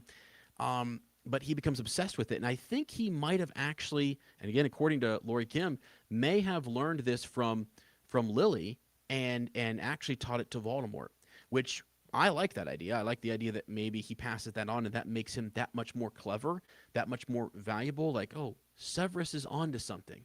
Severus is a pretty smart dude. Even though I was suspicious of him to begin with, he's done nothing but prove himself. And he's the perfect double agent, and he just really, really sneaks in there, right? Yeah. Yeah. I know. I never heard that about the flying. I wish that would have been explored more. Yeah, I mean, very interesting, just this idea that we might get that some of the tidbits we might get in the books. I told Lane I would talk a little bit about that here later. Don't let me forget some of the tidbits about the books. I'm going to even put it in the chat here. Tidbits. Wow, seriously? Did Ez just stop the show to say tidbits? Yeah. Yes, he did. Yes, he did. Not in the movies and not in the books. We'll go over those later. So the idea here is that he's in love with Lily. Lily is his best friend. There comes a moment when James Potter is teasing him. And James Potter, Sirius Black has put Snape's life in danger. He almost dies with the Whomping Willow. They tease him. He's obsessed with them, I think, in a way that, like, he loves Lily. Lily is close to them. He sees their friendship and their bond and maybe wants it. And I know that was the other what-if theory is, what if he was the fifth Marauder? People like to fantasize about that, and what if he would have joined up? And it's interesting that, James Potter took in misfits. He took in Peter Pettigrew, who's a misfoot. Misfoot. I can't talk tonight, guys. Better get some more water here. Misfit. So he takes in Peter Pettigrew, who's a misfit. He takes in Remus Lupin, who's a misfit. And that's just, so he does that, but why not Severus Snape? Well, because he probably has the hots for Lily, right? And Severus has the hots for Lily. So that could be it. It could be that they're Gryffindors and he's a Slytherin. It's that simple, right?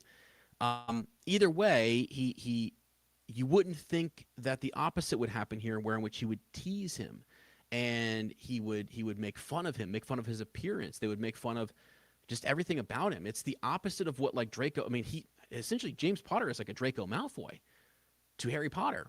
So what Draco was to Harry, it's like James was that to Severus Snape.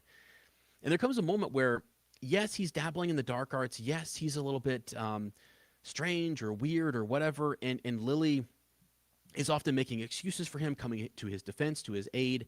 There comes a time where he calls her a mudblood. And it's when he's embarrassed. He's very embarrassed in front of the school, out by the lake. James Potter has him up, right? And I think in the film, I'm not sure if it's the same in the book or not, where they're talking about, like, pulling, Severus's trousers down, right? They're embarrassing him. He's up there and he's trying to get down, and they're mocking him. They're making fun of him. Everyone's laughing. And Lily comes to his aid. And she stops it. She stops everyone. She protects him. She steps in. And instead of being mad at the people who were teasing him, he lashes out at the girl that he loves, who he's probably more embarrassed. The embarrassment is really like, she saw me like this. And instead he lashes out and he calls her this name, right? He says, so the title of this is, what if Snape never said it? What if he never called her a mudblood? What if he never said that to her? Because that seems like a line that has been crossed. She's already known that she knows he's hanging out with these other individuals who are about blood purity. The Slytherins are bad, yada, yada, yada. And she's a Gryffindor. They're rivals. And it's like, she should not be hanging out with him. She's getting pressure from her peers. She's made excuses for him. And she comes to his defense. Clearly what the Gryffindors are doing is bad. But now he's crossed the line. Now he's personally attacked her. And it's, for both of them, it's a sensitive moment because he's getting bullied. He's embarrassed. So he lashes out. Lily is also, like, sticking her neck out for him, and then she's getting lashed out at. and it's a horrific thing to say. It's something you should not say in the wizarding community. It's very foul, and it was just the worst thing he could say. If he doesn't say it, let's just hang with me for a second. If he shows any restraint whatsoever, if he just sits there and is fuming and upset, um, walks away, stomps away, says nothing to her, turns and runs, whatever, anything besides calling her that, or even just yelling and saying, "I don't need your help, leave me alone," that would be understandable. But the insult takes it to another level. I think she would have even been like, "Okay, he's just mad, he's upset. I get it, he's embarrassed, blah, blah, blah." When he says this, he crosses a line for her, though, and she distances herself from him, and he tries to apologize. He tries to take it back in the books. He does everything he can to try to right this wrong. He'll continue to right this wrong through the entire book. I believe, so, and just this what if idea here, and you think about Snape, had he not have said that, Lily would have continued to give him a second chance. And she would have continued to try to help him and keep some sort of closeness. They would have still grown distant. She's not gonna James is not all of a sudden going to be best friends with him. James is not going away. She's still gonna fall in love with James Potter. And this is my theory now, right? This is just my what if, and a couple of the bullet points here. I'll detail it more in a nice detailed script. I have a really good script that actually reads really well. I just don't want to, get into all that right now. I'm just gonna give you the highlights here because I might need your help to finish it, Angelina. All right. She should have known he said it out of hurt. I know. That's the whole point behind this, is that she should have known he said it out of hurt. Because he was embarrassed. I am with you. Like, that's the thing. That's the thing. He is definitely hurt and he's embarrassed here, and it sucks because it's like this line he crosses and he cannot come back from it. Absolutely cannot come back from it. And it's terrible. So if he doesn't say it and he says just thank you, or he walks away or whatever else, anything else, they stay friends. They stay close. And so the theory gets a little bit crazy. It gets a little bit wild. It's just for fun. I'm just going to spitball with you guys here for a second. So the idea is then that he stays close to Lily, but there's nothing he can do. If you guys have seen the movie Love Actually, it's like the best friend who is in love with like Keira Knightley, and he's the best friend, and he's at the wedding, and he shows up, and he's taking pictures, but all the pictures are centered on Keira Knightley's character, right? She's marrying his friend or just someone else. I don't know if they're friends. I think they're friends. And like he's holding up the signs at the end, and he's kind of like explaining to her. And is that Love Actually? What is that? What movie is that? Is it Love Actually? I don't know. Anyway, it's like he is in love with her, but like can't ever say it because his friend was in love with her. It's this idea that like Snape knows that he loves Lily. She doesn't love him back that same way, or he can't express it, or something is holding him back from ever really telling her how he feels or them connecting.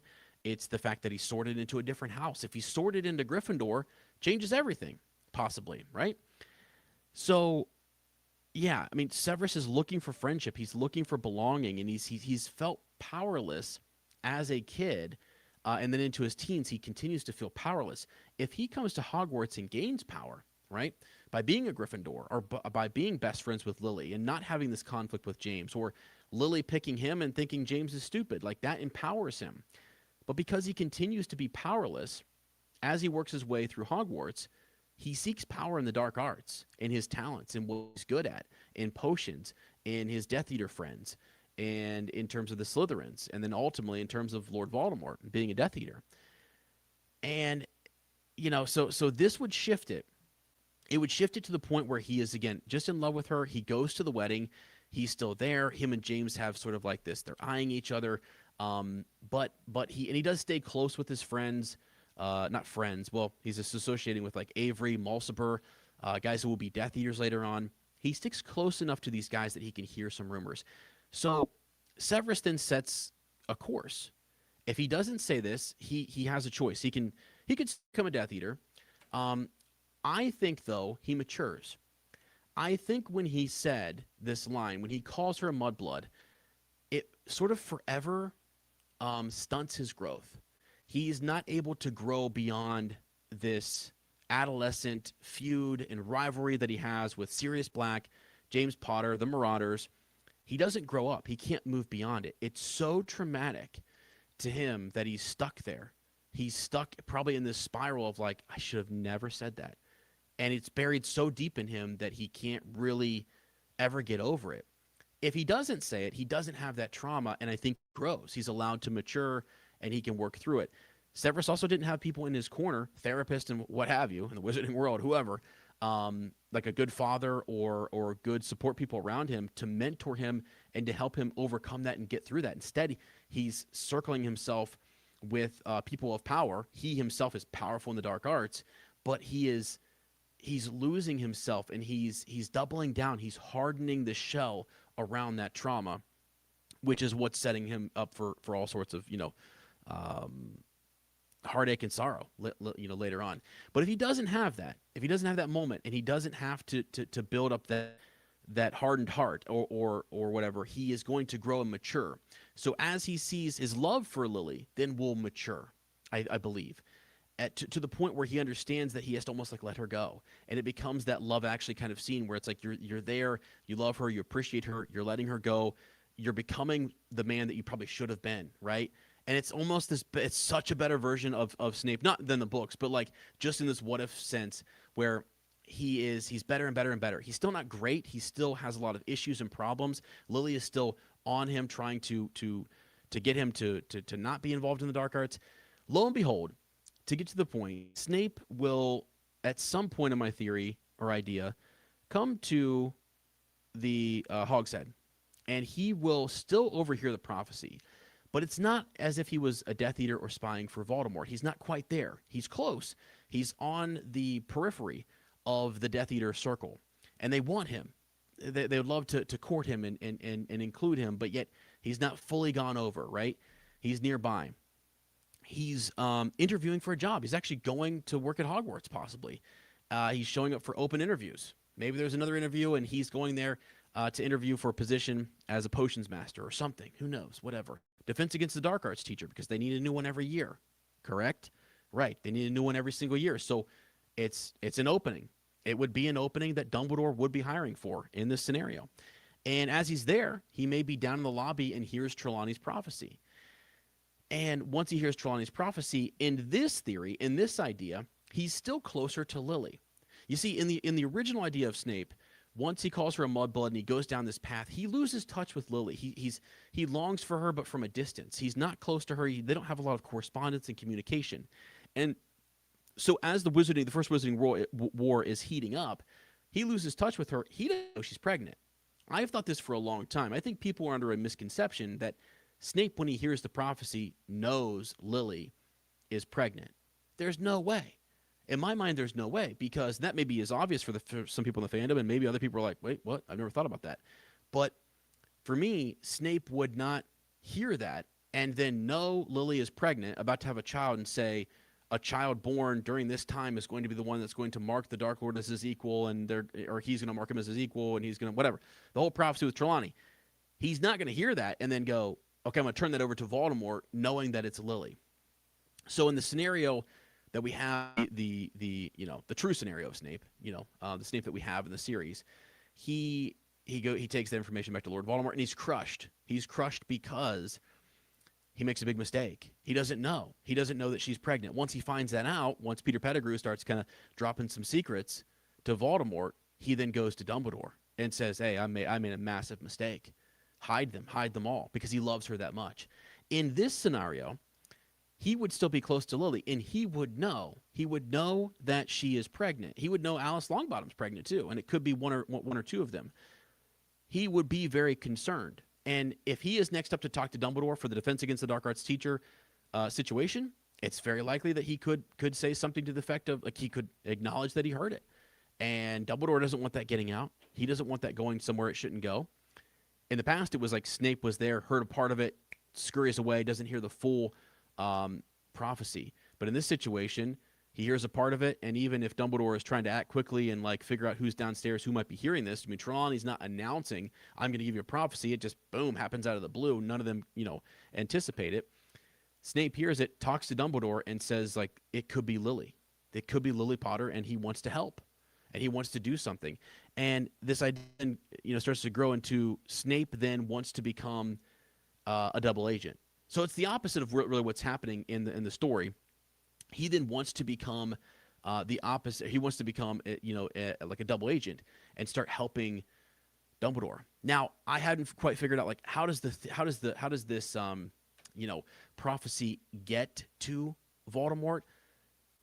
I'm not so sure that Snape would risk it. He would not like say, "Hey, I'll be a double agent and start working behind the scenes for him." Like, because Dumbledore's probably going to say, like, "We need to keep this top secret." Like, Snape, you're not saying a daggone thing, right? That's what you would think would happen, because the problem originally is that Snape overhears it and runs right to the Dark Lord. If there's no one to run to the Dark Lord, okay, then we should be okay for a while. I still think a prophecy like that, whether it's the same timeline as the original, eventually would get to the Dark Lord. And so you could also even still have Peter Pettigrew be around. There still could be another spy or some situation where in which Voldemort is told of the prophecy. And Snape is there to figure out when, and he's there to figure out like what's going on. Again, this is all theoretical. This is all what if, right? And once he does, he's there kind of protecting Lily. He's protecting her. He's there giving them secrets. Lily has to go on the run. And I always think it's interesting that originally we don't know what protections Dumbledore and those guys had for Lily Potter and for James Potter as they're on the run. They are on the run from probably like January to July, 6 months at least, if not 9 months. They're on the run trying different tactics to evade Voldemort. And they're on the run with their newborn son. And Dumbledore's trying to hide them. I don't know if the fandom quite gets that. This is a big breakdown that I have in terms of the timeline. It's one of my videos, so you can check it out on my channel, where I break down the timeline here from the prophecy to the attack at Godric Hollow. And it's pretty clear on the timeline how this all kind of lays out. But in general, they're on the run. And I've always wondered, like, how did they get away? And so in my idea here, in my what-if scenario, it's the idea that Snape would be that double agent, letting Dumbledore know this is how you're going to help them, how you're going to help them evade things. And actually, in both scenarios, that's the case. He is a double agent. It's just different motivations. It's just different, things. Did he pass over willingly the prophecy, or was he instructed to do so by Dumbledore, or did somebody else get the prophecy to Voldemort? That's sort of the hiccup that I have in my idea or my mind right now. But in both scenarios, Snape is there tracking and close to Voldemort and has given him information, and he's climbing his ranks, and the Potters are somehow evading Voldemort. It will come down to the point where they will need the Fidelius charm. They will need that charm to go into complete hiding, and they will have to stay in one location. And it's such an important thing because Voldemort believes the prophecy. He believes the Trelawney prophecy, and he believes that this boy who has been born will be the chosen one and will have the power to destroy him. So he wants to take him out as a kid, as an infant. He wants to destroy him, and he's seeking him. And Dumbledore wants to say, hey, this is the most powerful protection I can give you guys. So let's go ahead and put you under the Fidelius charm, and you have to name a secret keeper to keep your location secret. And Dumbledore originally wants them to name him. And in the original story that we get, it is Sirius Black who actually was going to be named the secret keeper. James Potter is at Godric's Hollow with his wife Lily. The charm is being cast. Another thing that people don't realize is that it was probably cast about 2 weeks before they were killed.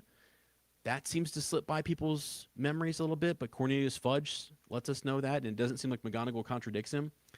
But again, there's a letter from Sirius back in the summer where James is walking around cooped up. It's not really clear, but it's either the Fidelius charm is either cast in July before they're killed in October, or it's cast in October 2 weeks before they're killed. Either way, in this situation, Dumbledore wants to be the secret keeper. James is arrogant and basically says, no, it's going to be Sirius. And Sirius last second says, actually, they would never guess Peter Pettigrew, right? That's how it really goes down. In my idea, I was just thinking, how cool would it be? How cool would it be if, in this scenario, this what if, this just kind of play along, if Severus Snape basically came to them and said at that point in time, guess who they would never suspect? Me, right? You would never expect that the double agent would be the secret keeper. And so as much as they would hunt for a secret keeper, they would never find one because it's Snape. It's the guy right next to Voldemort. I mean, that's a smarter idea than giving it to freaking Peter Pettigrew. Now, along the way, in my theory, there's this idea that, like, as Severus is still around James Potter, James Potter's getting almost frustrated, right? That this guy who he bullied and picked on is actually growing and becoming a mature dude and is actually starting to look like a really legit hero, if you will. And he's growing in admiration from Lily. And I'm not trying to split Lily and James up or anything, but I think that's going to irk him a little bit. But also there's some respect because Snape is seeing the same thing in James. James has grown, and they're all able to grow and mature a little bit, right?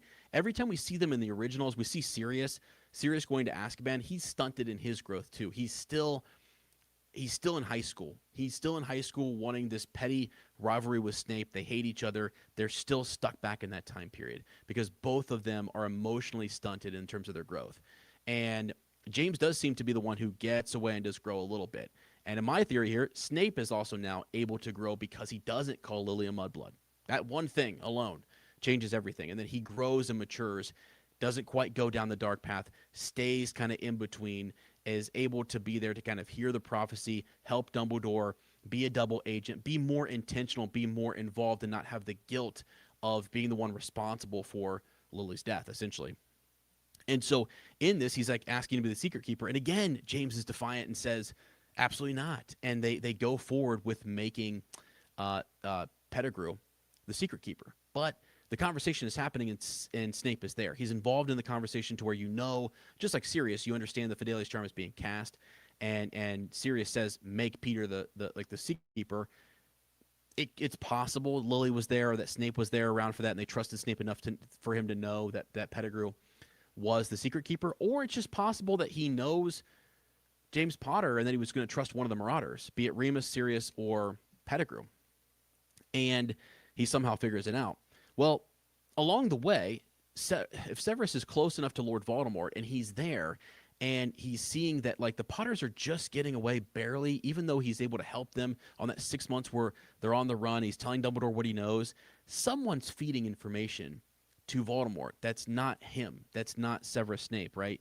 And again, obviously in this situation, Voldemort doesn't know that Severus is working for the Order or working for Dumbledore. So there's an agent. There's a mole. There's a mole in the Order, and Severus knows this, and he would be, I think, the most equipped to sniff it out and to figure out who it is. And him being a grand, he's not the potions master now, but again, being very talented in potions, like it wouldn't surprise me at all if he just learned somehow that Pettigrew was the secret keeper and started to know that he was told information that gets to Lord Voldemort. He's starting to make connections, right?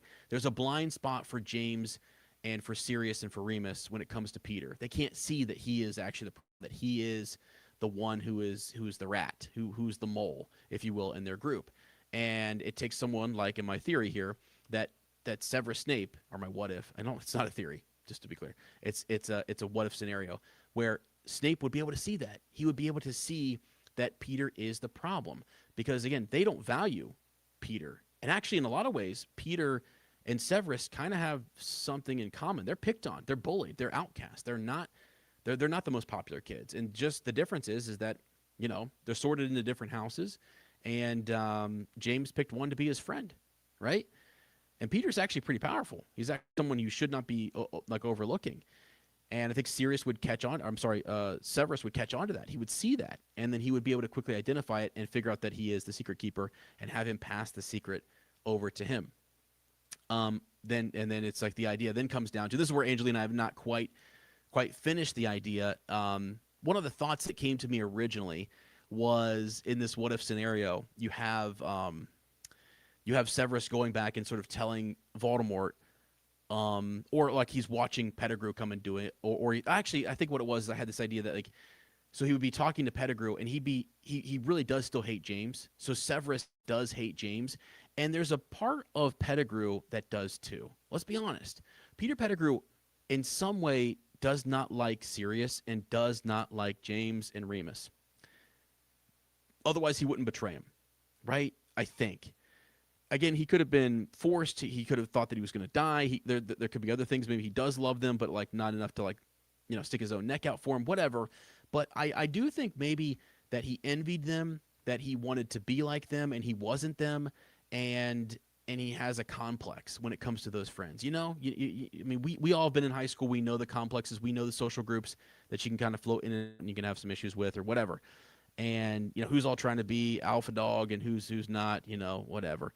But I think it would be easy for Severus to convince Peter to be like, you know what, screw James, screw James, and just almost like set him up to be like, if Voldemort got that secret, like this would be, like you also would just be out of this. It's a death mark on Peter Pettigrew. Like they put a mark on his back to where he's now a target. If Voldemort catches him, he's just worried about being tortured to death or killed or his own family being hurt or something. And I think there'd be a conversation where he would somehow maybe either convince him to give them the secret or would want him to maybe go give this information to Voldemort. And you might be like, well, why? What's the deal? And the deal is that like since Voldemort has marked them and is continually fighting and trying to acquire Lily and Harry and James, Severus in this idea would not want that. He does not want that to continue. He wants it to come to a close. He does love her that much. His love has grown and matured for her, so he wants this to come to a close. And in some way, he is going to duel Voldemort. That's the ultimate idea here, is that it's a duel I've always wanted to see. I've wanted to see him step in and take on the Dark Lord. And as much as and the problem I sometimes have with the Severus who's emotionally stunted and is immature is that in the real series, he knows how much Voldemort hates Mudbloods. So right back to the word, Mudbloods. He hates them. Lily's a Mudblood to them, right? Severus is begging for her to be spared. And if he's willing to kill James, James Potter, pureblood, if he's willing to kill him and kill Harry Potter, right? This good, air quote, good wizarding blood, come on. He was never going to spare Lily. Yeah, it worked out fine, but any inkling that she's going to be a problem, she's gone. And he knows that. And he knows that, so why would he even risk it? Why? And it's just, again, it's because of the complex that he has, the stunted maturity, all the different things. In this scenario, he knows full well Voldemort's going to do it. He knows he doesn't risk it at all. It's really that he's basically in long term here. He's setting a trap for Voldemort, and he will defeat Voldemort either in the duel. He will sacrifice himself for the Potters in some way, casting protection on them. The coolest thing that I thought was like everything sort of plays out the same way. Voldemort is walking into Godric's Hollow, blasts the door open.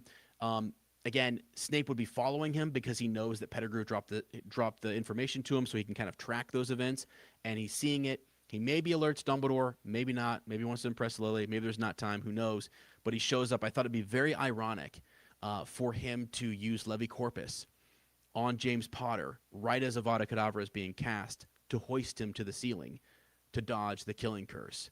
And then the duel with Voldemort begins. And I just thought it would be so freaking sick if Snape sort of just did this, because I get kind of pissed about the James Potter and just the way he treated Severus, and when you really break this down, it comes down to this one word, this one phrase, this one moment of weakness that he went crazy on Lily and he shouldn't have, and he tries to get forgiveness, and to see that come full circle, if he doesn't say it and he stays mature and he does grow and he persevered through the bullying, and for him to come back, save James Potter's life with Levicorpus and have him dangling there, and he avoids the killing curse.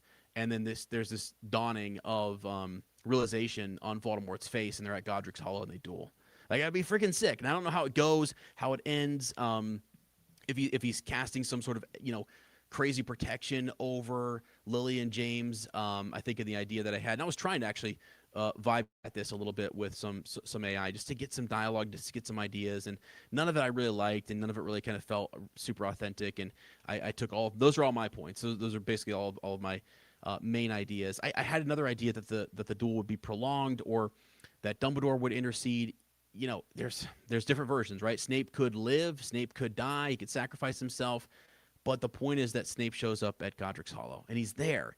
And in the situation where he dies, I had this idea that then, like, a month or a year later, right, that Lily would be going through his things and would find a letter, right, that explained all of this, or would find some sort of, memory pensieve or tears or something that he had collected, some memories that he had stored away for Lily in the event that this happened. Because the idea is that he's working as a double agent, almost baiting Voldemort into a trap because he's threatening the woman that he loves. It doesn't matter about James Potter or Harry.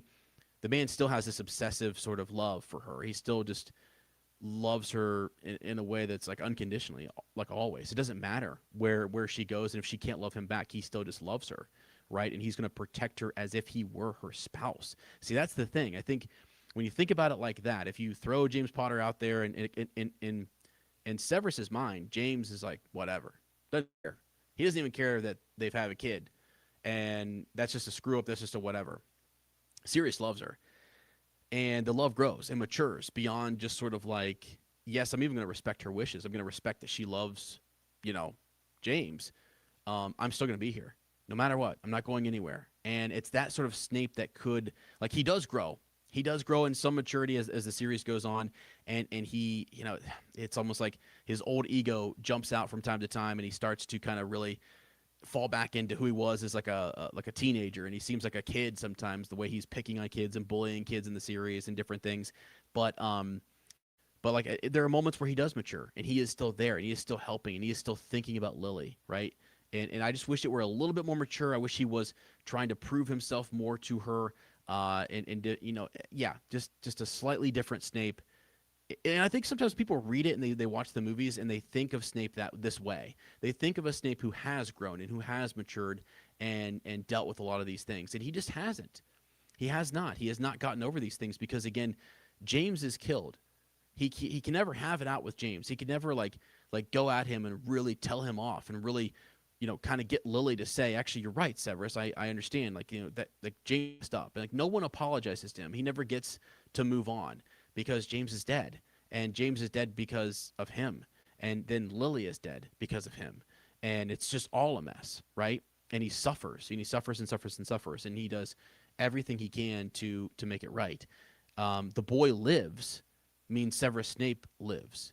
If Harry doesn't live and there's no reason to kind of continue on, I don't think Severus Snape continues to be a little bit dark. I think he loved her that much. I don't think he really found purpose in life. He didn't have a purpose. He was done. He wanted life to end, and he felt so horrible that his best friend, that the woman that he loves, gone because of him and his actions. And I really feel like he would have, yeah, like it just since Harry does live, you know, that's what keeps him going. And so that's the part that we kind of love about him, right? And that we, you know, he is still working behind the scenes and fighting for him. I know, Angelina, right? It's emotional.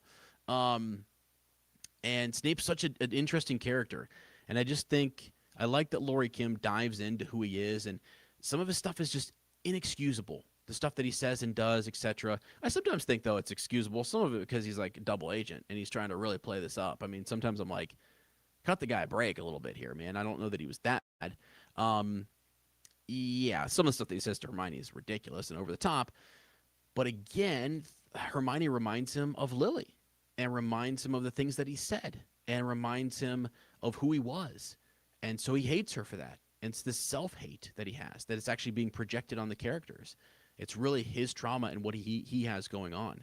And so he's just a tormented soul because of this. Because, you know, even if it wasn't, you know, even if he said the Mudblood phrase, even if he said that to her and they split up and it is that way, he's the one who delivers the prophecy. That's the problem. That's what really, really upsets him, is that it's his fault, you know? If it wasn't him and it was Pettigrew and he didn't deliver that final sort of blow to her, again, it would just be vengeance. He would just want to get back at Pettigrew. He'd kill Pettigrew. He would kill Voldemort. He would go down that warpath. But instead, it's him. And it really stunts him even more, I think even more. So there we go, friends.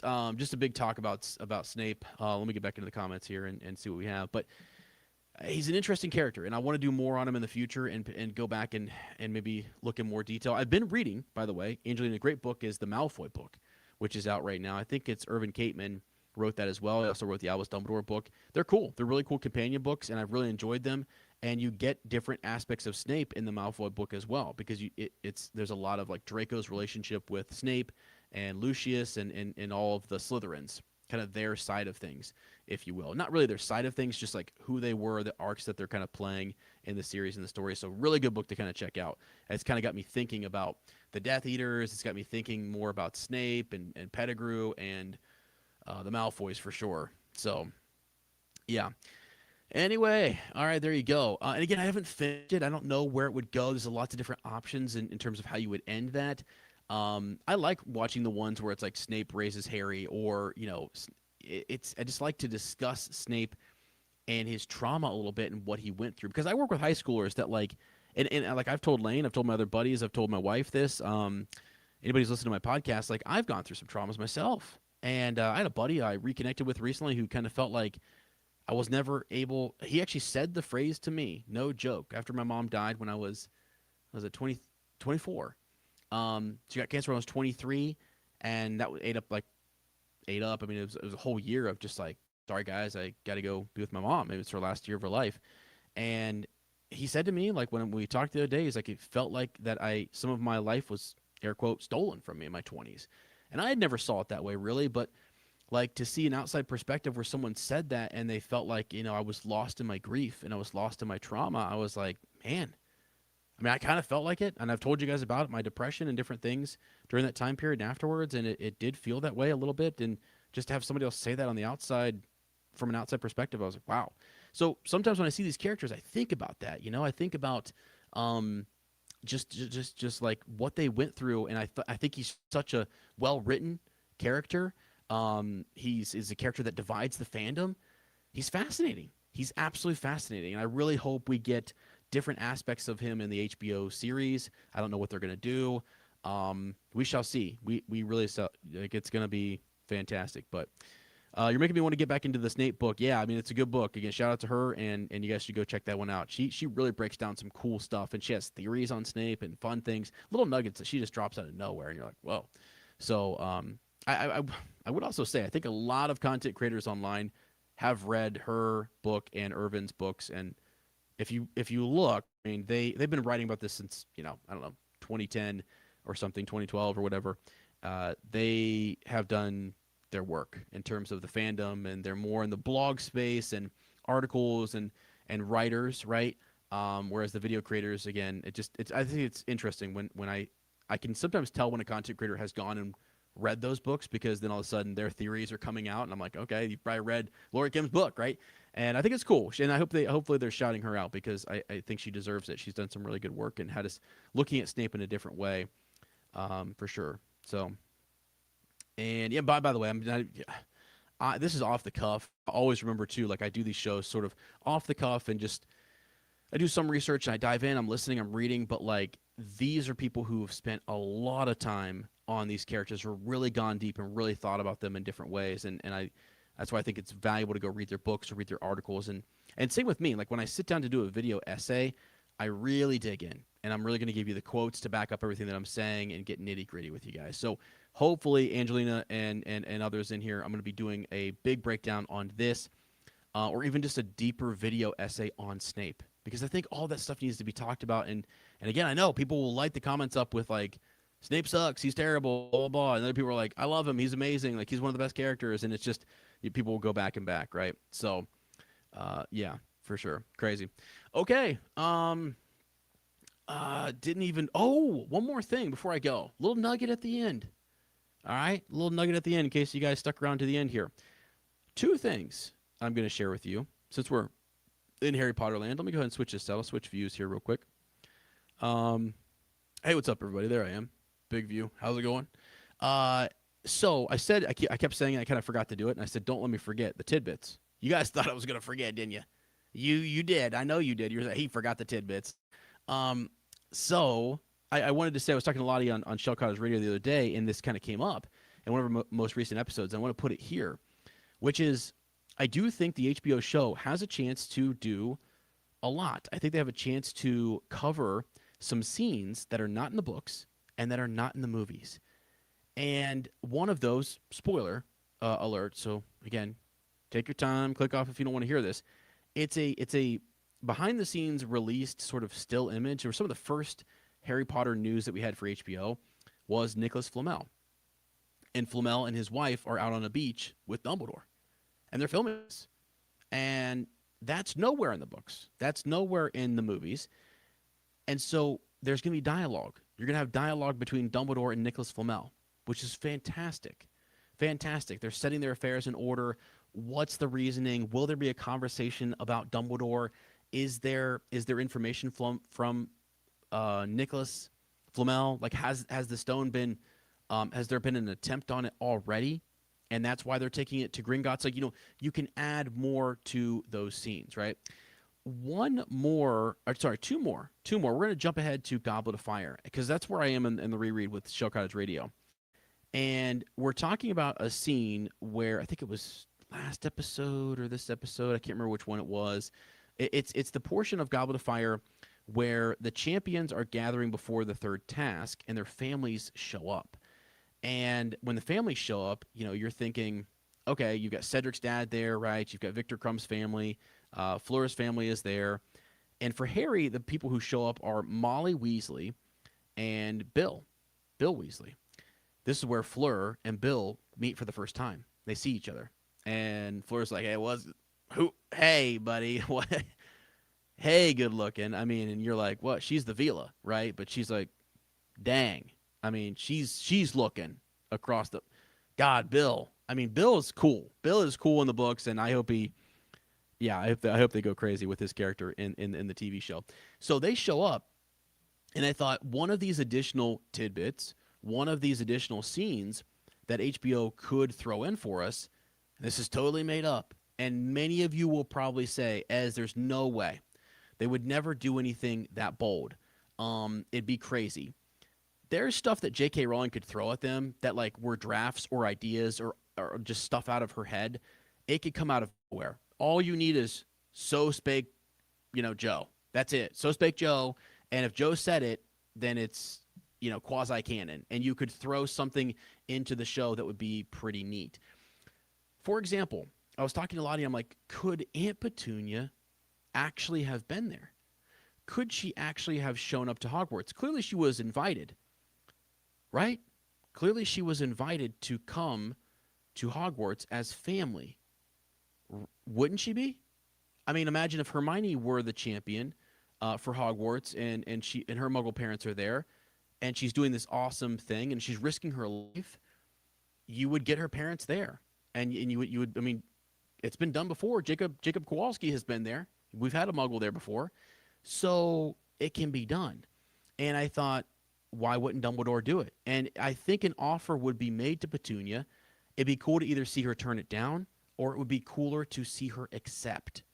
To see her accept that offer and show up at Hogwarts. People are like, dude, no, that's too far. I'm not saying she would see Harry. I'm not saying that Harry would see her. I'm saying that Petunia would have a chance to go to Hogwarts.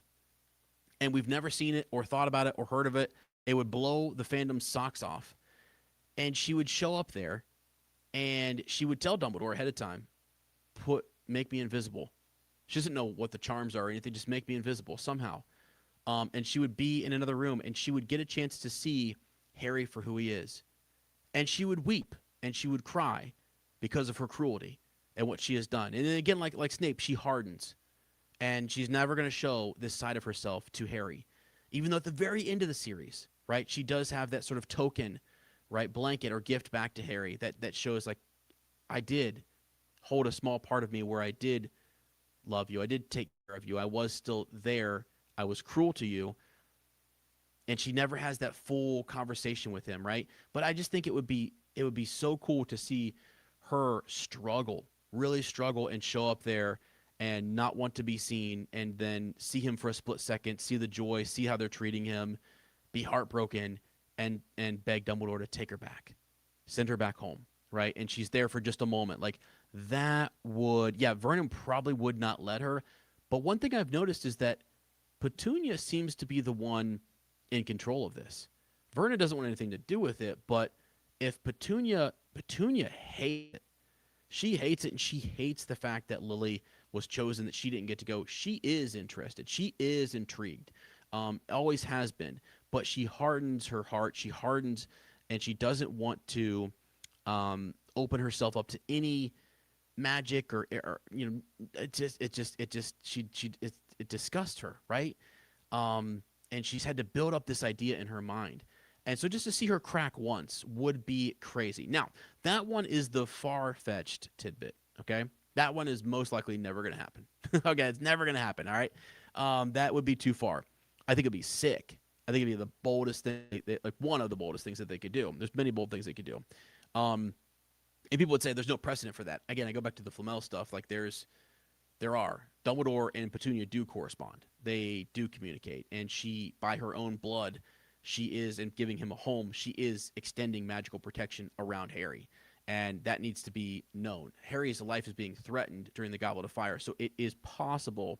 Um, it is possible that she could be, wanting to check into that or need a reminder or something. They could do it. Now, the one that I think is doable, and the one that I think that they could shed some light on is Rita Skeeter. Rita Skeeter, we know she's an unregistered animagus, and she is a beetle, and she's flying around different places, and she's even when she's banished from Hogwarts, she's still meeting with Draco Malfoy, right? She's still showing up and figuring out. She's listening in to private conversations, and she just happens to be in places where she shouldn't be. Like, she's getting direct quotes from people, and they're going like, "How? I was out back in the bushes talking to whoever. How did she hear me?" It's because she's an unregistered animagus, and she's a little beetle on a leaf, and she can hear you. I think later in Deathly Hallows, when she writes her book, Secrets of Dumbledore, the HBO show could show us, for example, a conversation that Dumbledore is having in his office during Goblet of Fire with the Minister of Magic. It could be with McGonagall. It could be with whoever. I don't really know. I haven't really thought this entirely through. But he's having a conversation, and somehow the topic of Grindelwald comes up, and the fight that he had with him. And maybe he's dismissive, or maybe he downplays it, or maybe he reveals a nugget of truth to someone that he trusts in his office. And guess who could have been listening? Rita Skeeter. It would make sense why some of her book, The Life and Eyes of Albus Dumbledore, right? Is that what it's called? I think it's what it's called. Something about, the book she writes about Dumbledore, all right? I think it would explain why she has some of the truths, why she sort of like, the way she refers to the Grindelwald battle, she actually specifically addresses it, and she says that, like, when the truth comes out about Albus Dumbledore and that grand fight, it might not be as grand as you think. As if she sort of overheard him say something about it, as if he downplayed it in front of somebody, and she went, okay, I have something on Dumbledore. I know that maybe people think he's more prestigious than he is because he had this great duel with Grindelwald, but it wasn't quite what we think it is. I think she even says something about, like, that essentially Grindelwald just gave up, that he waved the white handkerchief and said, "It's over, take my wand, and I'm done." And that would be anticlimactic, right? How did Rita Skeeter get that? How would she know that? Now, Bathilda, everyone says Bathilda back, that's fine. That Bathilda was there, and she knew these different things, and that was her source, etc. And others, and she has her ways, being an animagus. But, like, just show us one scene where he's dropping some information about the Grindelwald duel, talking about it, reminiscing about it.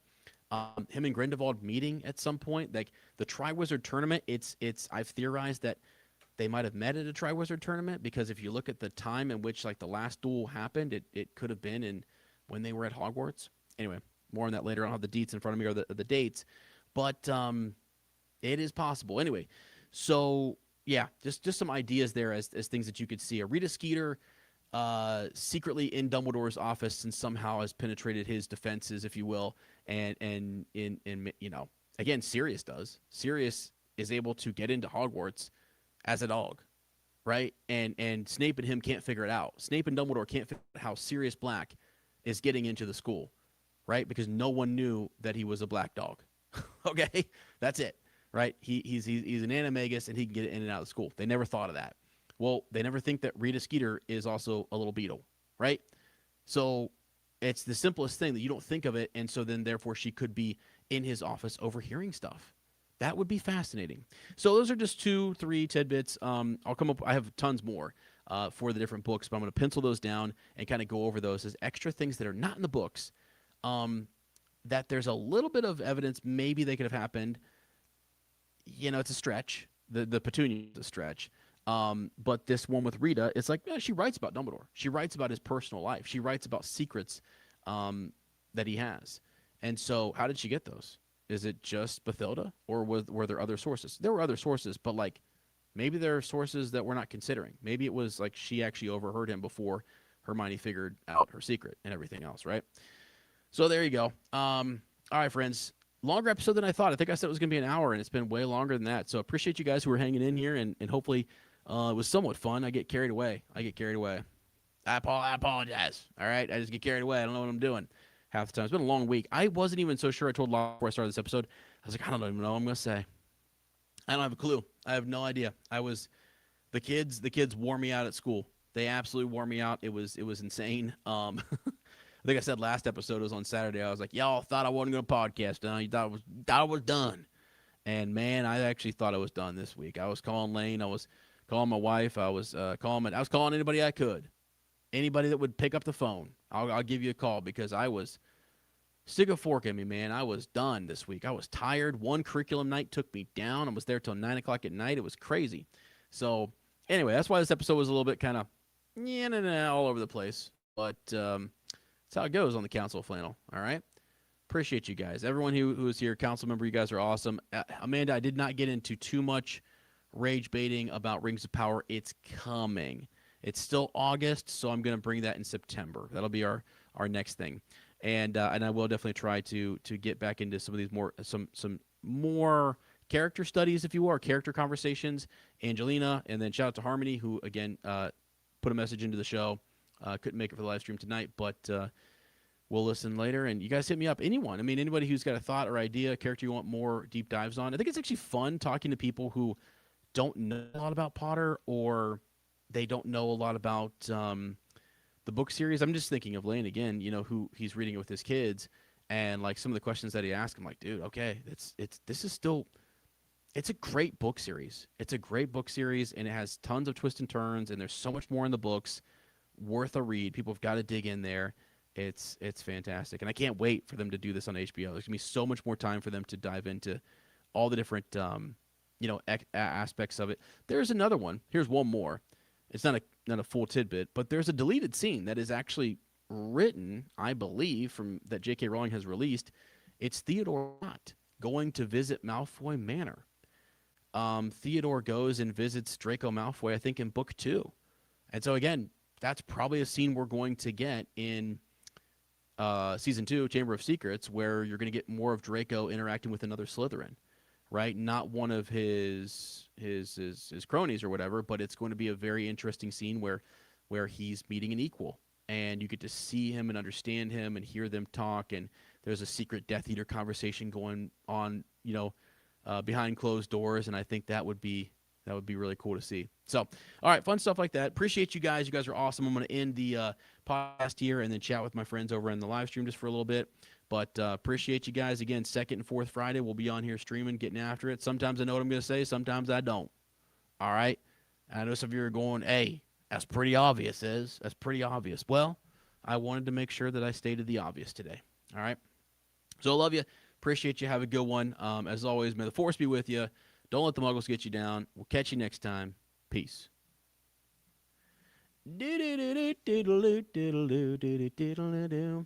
Yeah, Angelina, thanks so much. Did you get that pumpkin spice latte, by the way? Come on now. I was just like, the Snape thing, I started to kind of go down that rabbit hole with him, and then like Lottie and I, at some point, we're talking about what if theories and fun. People do a really good job with what if YouTube videos, and I was like, man, I gotta write a full script. So I started to write a script with my ideas, my bullet points. I did an outline with all my kind of big major points. I didn't even hit all of them. Like there's some other really niche details to that idea that would be really cool, just to kind of see like blending real world items or real canon items and kind of flipping them on their head, and just different things I was thinking about. But it takes a second. I don't do a whole lot of like script writing and stuff, and so it takes a second to kind of go through and do that. But it was fun. It was fun to think about and to think about Snape's character, and to get back into Laurie Kim's stuff, and to read the Malfoy book. There's a Voldemort book. There's 4 of these companion books, and I did not know it. I just got the Voldemort one, and it's crazy. It's crazy. So that has been fun. Peppermint mocha. Let's go. Oh, my God. I do like to get one peppermint mocha a year. And that's about it. I get one peppermint mocha, and then I'm like, I'm good. I'm good. Maybe two.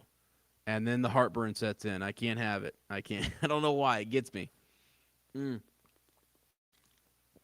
Oh my gosh. Man, oh man, oh man, man. Whew. Amanda, what do you guys got going on? What's everybody up to? Got a couple of you guys in here. Thanks so much. You guys make the show so much better. It's so much fun just to kind of do this and have some live commentary on the side.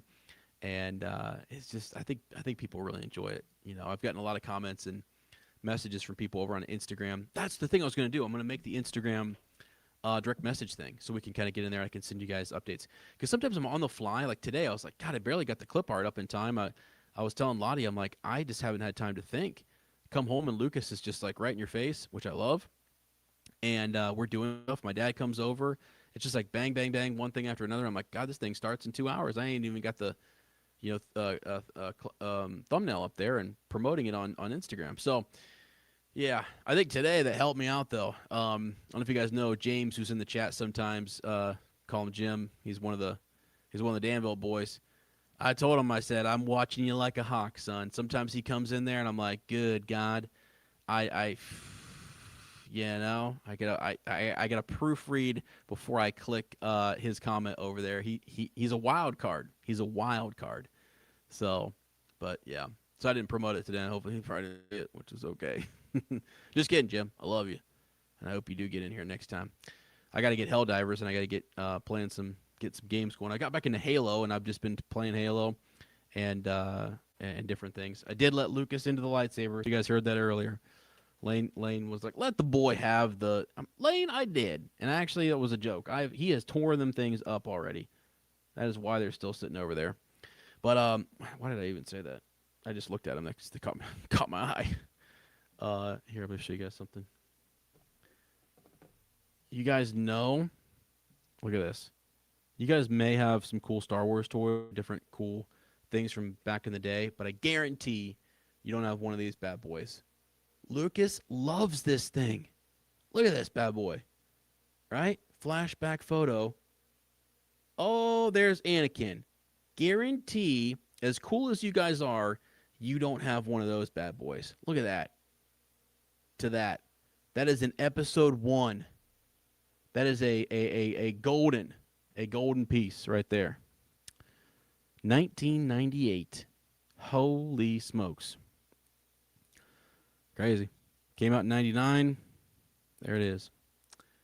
Anyway, I don't know if you guys can see it or not. There we go. So much lag happened today. We've been losing phone signals. Yay, that's interesting you say that. I thought it was lagging, and I also thought that I was my internet was lagging at one point earlier when I was outside on the elliptical machine. I was like, this might be a rough stream tonight because I might be all over the place, and yeah, I wasn't sure. I could say Discord group could be an option if you didn't want to do Instagram chat. Yeah, that'd be cool. Yeah, Discord group would be cool too. I mean, this got to somewhere I can get in there. Yeah, because Discord, you guys could chat back. I might do both. I honestly might do both because I think Lynn and I've kind of realized, with Up Talking Tolkien, we're going to be shifting gears a little bit, and we're going to do the Hobbit Hotline. We're going to keep going with the Silmarillion, and then we've got some, just the coverage of the Rings of Power and whatnot. But then after that, I mean, I don't know. We're kind of changing things up there a little bit, I think. We got a plan. We have a plan, though. Lynn and I talked the other day. I'm excited for that. But I just don't think the Discord group over there I've not been able to keep up with and get into as often. But it's kind of because, like, I'm told Lane this. I'm, like, split. So I have too many ideas, too many things I want to do, and I need to, like, sit down and settle down and focus. So the podcast has been good for me because it's kind of like my rough run of some of my theory videos that I want to do and stuff. And I've just been able to kind of focus on one thing. And I told Lottie that, like, that Shell Cottage radio episode that we recorded the other day, I'd had that recorded for 4 weeks and didn't edit it because I almost lost it on the SD cards. I was like, whoa.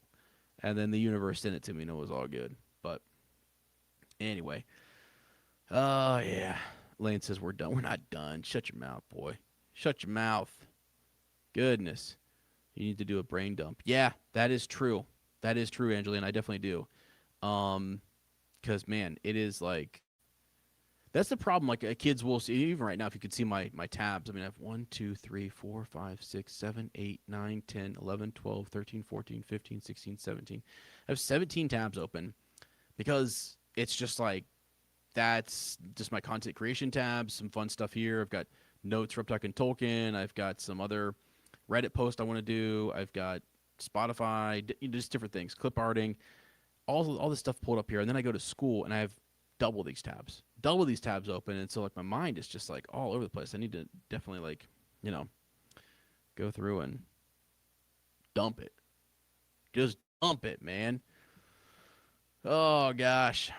Don't know if you guys would be down sometime. I might actually pop you guys into the if we ever want to do this. I don't know how we would do it or when we would do it, but like Angelina, if you're ever thinking about like we want to talk some Star Wars again, because I know you've been on Chill Cottage Radio. I mean, if you're ever like home and in front of have a stable internet connection, not driving out there in the big cities like I know you are, but I can always send you guys a link and have you hop in here too if you ever want to like on chats like this tonight, where it's like before or after the episode or even during the episode where we can kind of like just chat and discuss. I think it'd be kind of fun.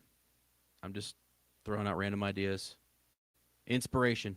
Lottie told me that we were talking this morning and yesterday about inspired action, just get inspired. I'm like, all right, roll with that idea. Let's see what happens. Oh, gosh. I'm tired, man. I'm tired, you guys. What should I do next? Should I listen to the Malfoy book? I'm trying to finish that. I'm currently listening to that'd be great. You be down? All right, sweet. Don't tempt me. Angelina, don't tempt me. I'll put you on. I will put you on. It is fun. I'll definitely do it because I know your time zone works out a little bit better. Everyone else here is like, hey, it's like 10, 11 o'clock at night, man. We're done. Stick a fork in us, But, yeah, I think if you're that time zone kind of works out because this is kind of like the only time where like Lottie and Lucas are asleep and I can kind of get it done. You guys would not believe my house is so I'm in the basement and upstairs above me you can hear every step. And let me tell you, Lucas is taking a lot of like little steps and he's running. It's kind of great. I love it. I don't know how well you guys can hear it on the podcast or not, but I've recorded a couple of times where it's been during the day. I think it was during my House of the Dragon stuff, and it was just like, holy smokes, man! You could hear him up there for sure. It's like either paper thin. It's really just I don't know if it's the subfloor or something. But we're kind of like whatever. It's kind of nice. I think when the kids get older, it's like nobody can sneak around this house. You ain't sneaking up on us, all right? Because one step in here and the whole house knows somebody's here, right? That's just how it goes. But why did I say any of that? I'm tired. I don't remember why I said that. Guys, come on, help me out. I don't even know. Don't threaten me with a good time. No, seriously, I'm being dead serious. I think it would really be cool. It'd be fun. It'd be fun to add some flavor to the because you listen to so much, just Potter podcast and just some of the. Sometimes I bounce around between so many different series. I think that's what I was actually just saying like a moment ago, which is that I bounce around so much that I lose my focus a little bit, And it's good because I like to keep myself really immersed in these particular fandoms. That's why I've narrowed the show down to these fandoms because I'm pretty savvy in them.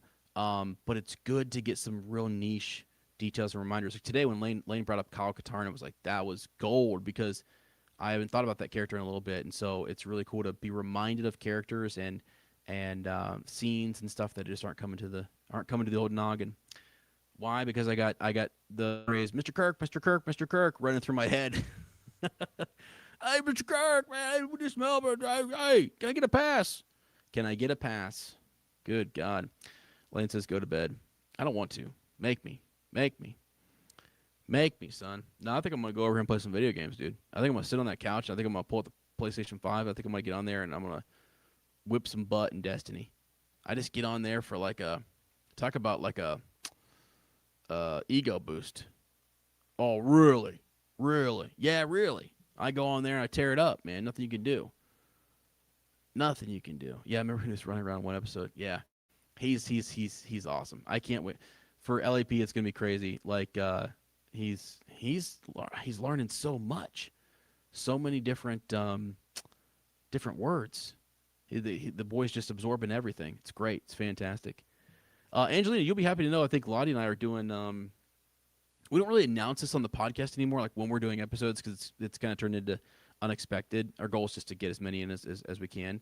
But we kind of figured out a new fun way to record just in the living room, audio only. It's so much easier for us to do that, and I think we might kind of keep that pace going with Shell Cottage Radio. Same thing I was talking about with like Lane talking Tolkien. Like it's just finding a way to kind of keep the magic alive, and keep doing it. Just because he and I have been doing that for 9 years, and then Lottie and I, it's like there's nobody who can watch Lucas and kind of sub in and sub out for us or whatever. It's because we're both the co-host. It's not like we have somebody. It's not like I can watch Lucas and then Lottie runs the show or vice versa over there.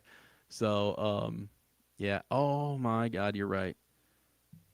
I've been thinking about the power of sleep, Lane. Doggone it, son. You're so right, dude. I actually so crazy. Like this week, I told Lane earlier today. I just had a wash in terms of I started off so motivated. Got up early, hit the elliptical machine, running, eating clean, all that good stuff, right? Journaling, manifesting, doing the whole thing, right? And one freaking curriculum night got me, took me low, shot me down.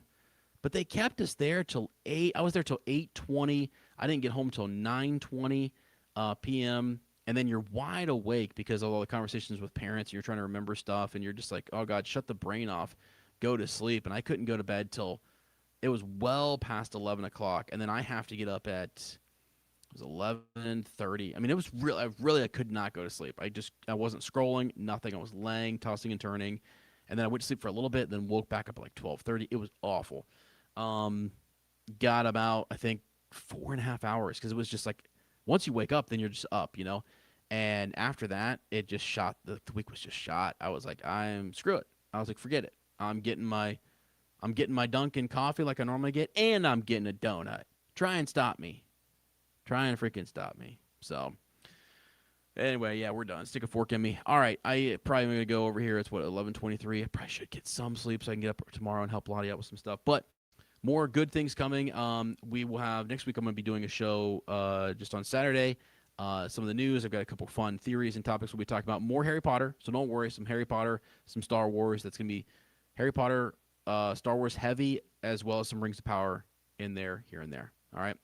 John from our House of the Golden Flower got me all fired up in terms of like reading more of the Fall of Numenor, and so see there you go. I'm bouncing from book to book to book to book. It's kind of crazy, but I love it. I know them so well that it's not too hard to kind of just pick up and jump in and out of there. Oh, you know them so well, yeah. I mean, I like them. I love them. So I go in there and I'm reading up on Sauron and the conversations that he had with Elendil and stuff that I missed the first time I read it, and so shout out to John for that. Might be doing some videos or some more breakdowns with actual lore from the Second Age. That is how I'm going to do it, Amanda. It's going to be actual freaking lore from the Second Age, and I think that's what's going to get me through, is if I can think about that and I get back into it and I get curious, and that's what Rings of Power does for me. So, yeah. Oh, my gosh. Okay. I got to shut her down. Laid them low. Top favorite of your expression. Dude, laid them low, bro. Is what it is. Dude, are you still driving? Are you still out driving? Are you? I feel like you're headed north, or you're doing something. Are you up on a ladder? What are you even doing, bro? You've got to be out there. Just by the way, before you go, did you know, real quick? I sometimes forget that I'm on a live stream. Just so you know, it's like gonna be on YouTube. Everyone's gonna hear it. Who cares? Uh, dude, I saw in the news the other day that Illinois is the flattest. I think it's the second flattest state in the United States. Remember we were driving through there and I was like, dude, look how flat this is. It was so you could see so far. It was insane. It was insane. And we were making that joke, and I'm just thinking about you driving somewhere. Like it was bonkers. And I did not know it was that flat, to be honest. I thought Indiana was, it'd be like Indiana. But Indiana had a few hills in it. Or maybe the corn was so high we just couldn't see. I don't know. But, yeah, thought that was kind of funny. Anyway, all right, guys, I think we're done. We're shutting her down. Appreciate you guys. Love you guys. Get your pumpkin spice latte. Listen to Autumnal. Getting the fall vibes. If you can make it to LAP4, freaking do it. Come to Amanda. It's a lot. It's going to be a lot of fun. I'd love to see some of you guys there. And it's gonna be a blast. All right, it's going to be a blast. All right, that have a good one. If you guys got thoughts, topics, things you want to explore in the future, let's freaking go. Let's freaking go. Send them to me, and we'll get after it. All right. With that, friends, good night. Have a good one. We love you. Peace out.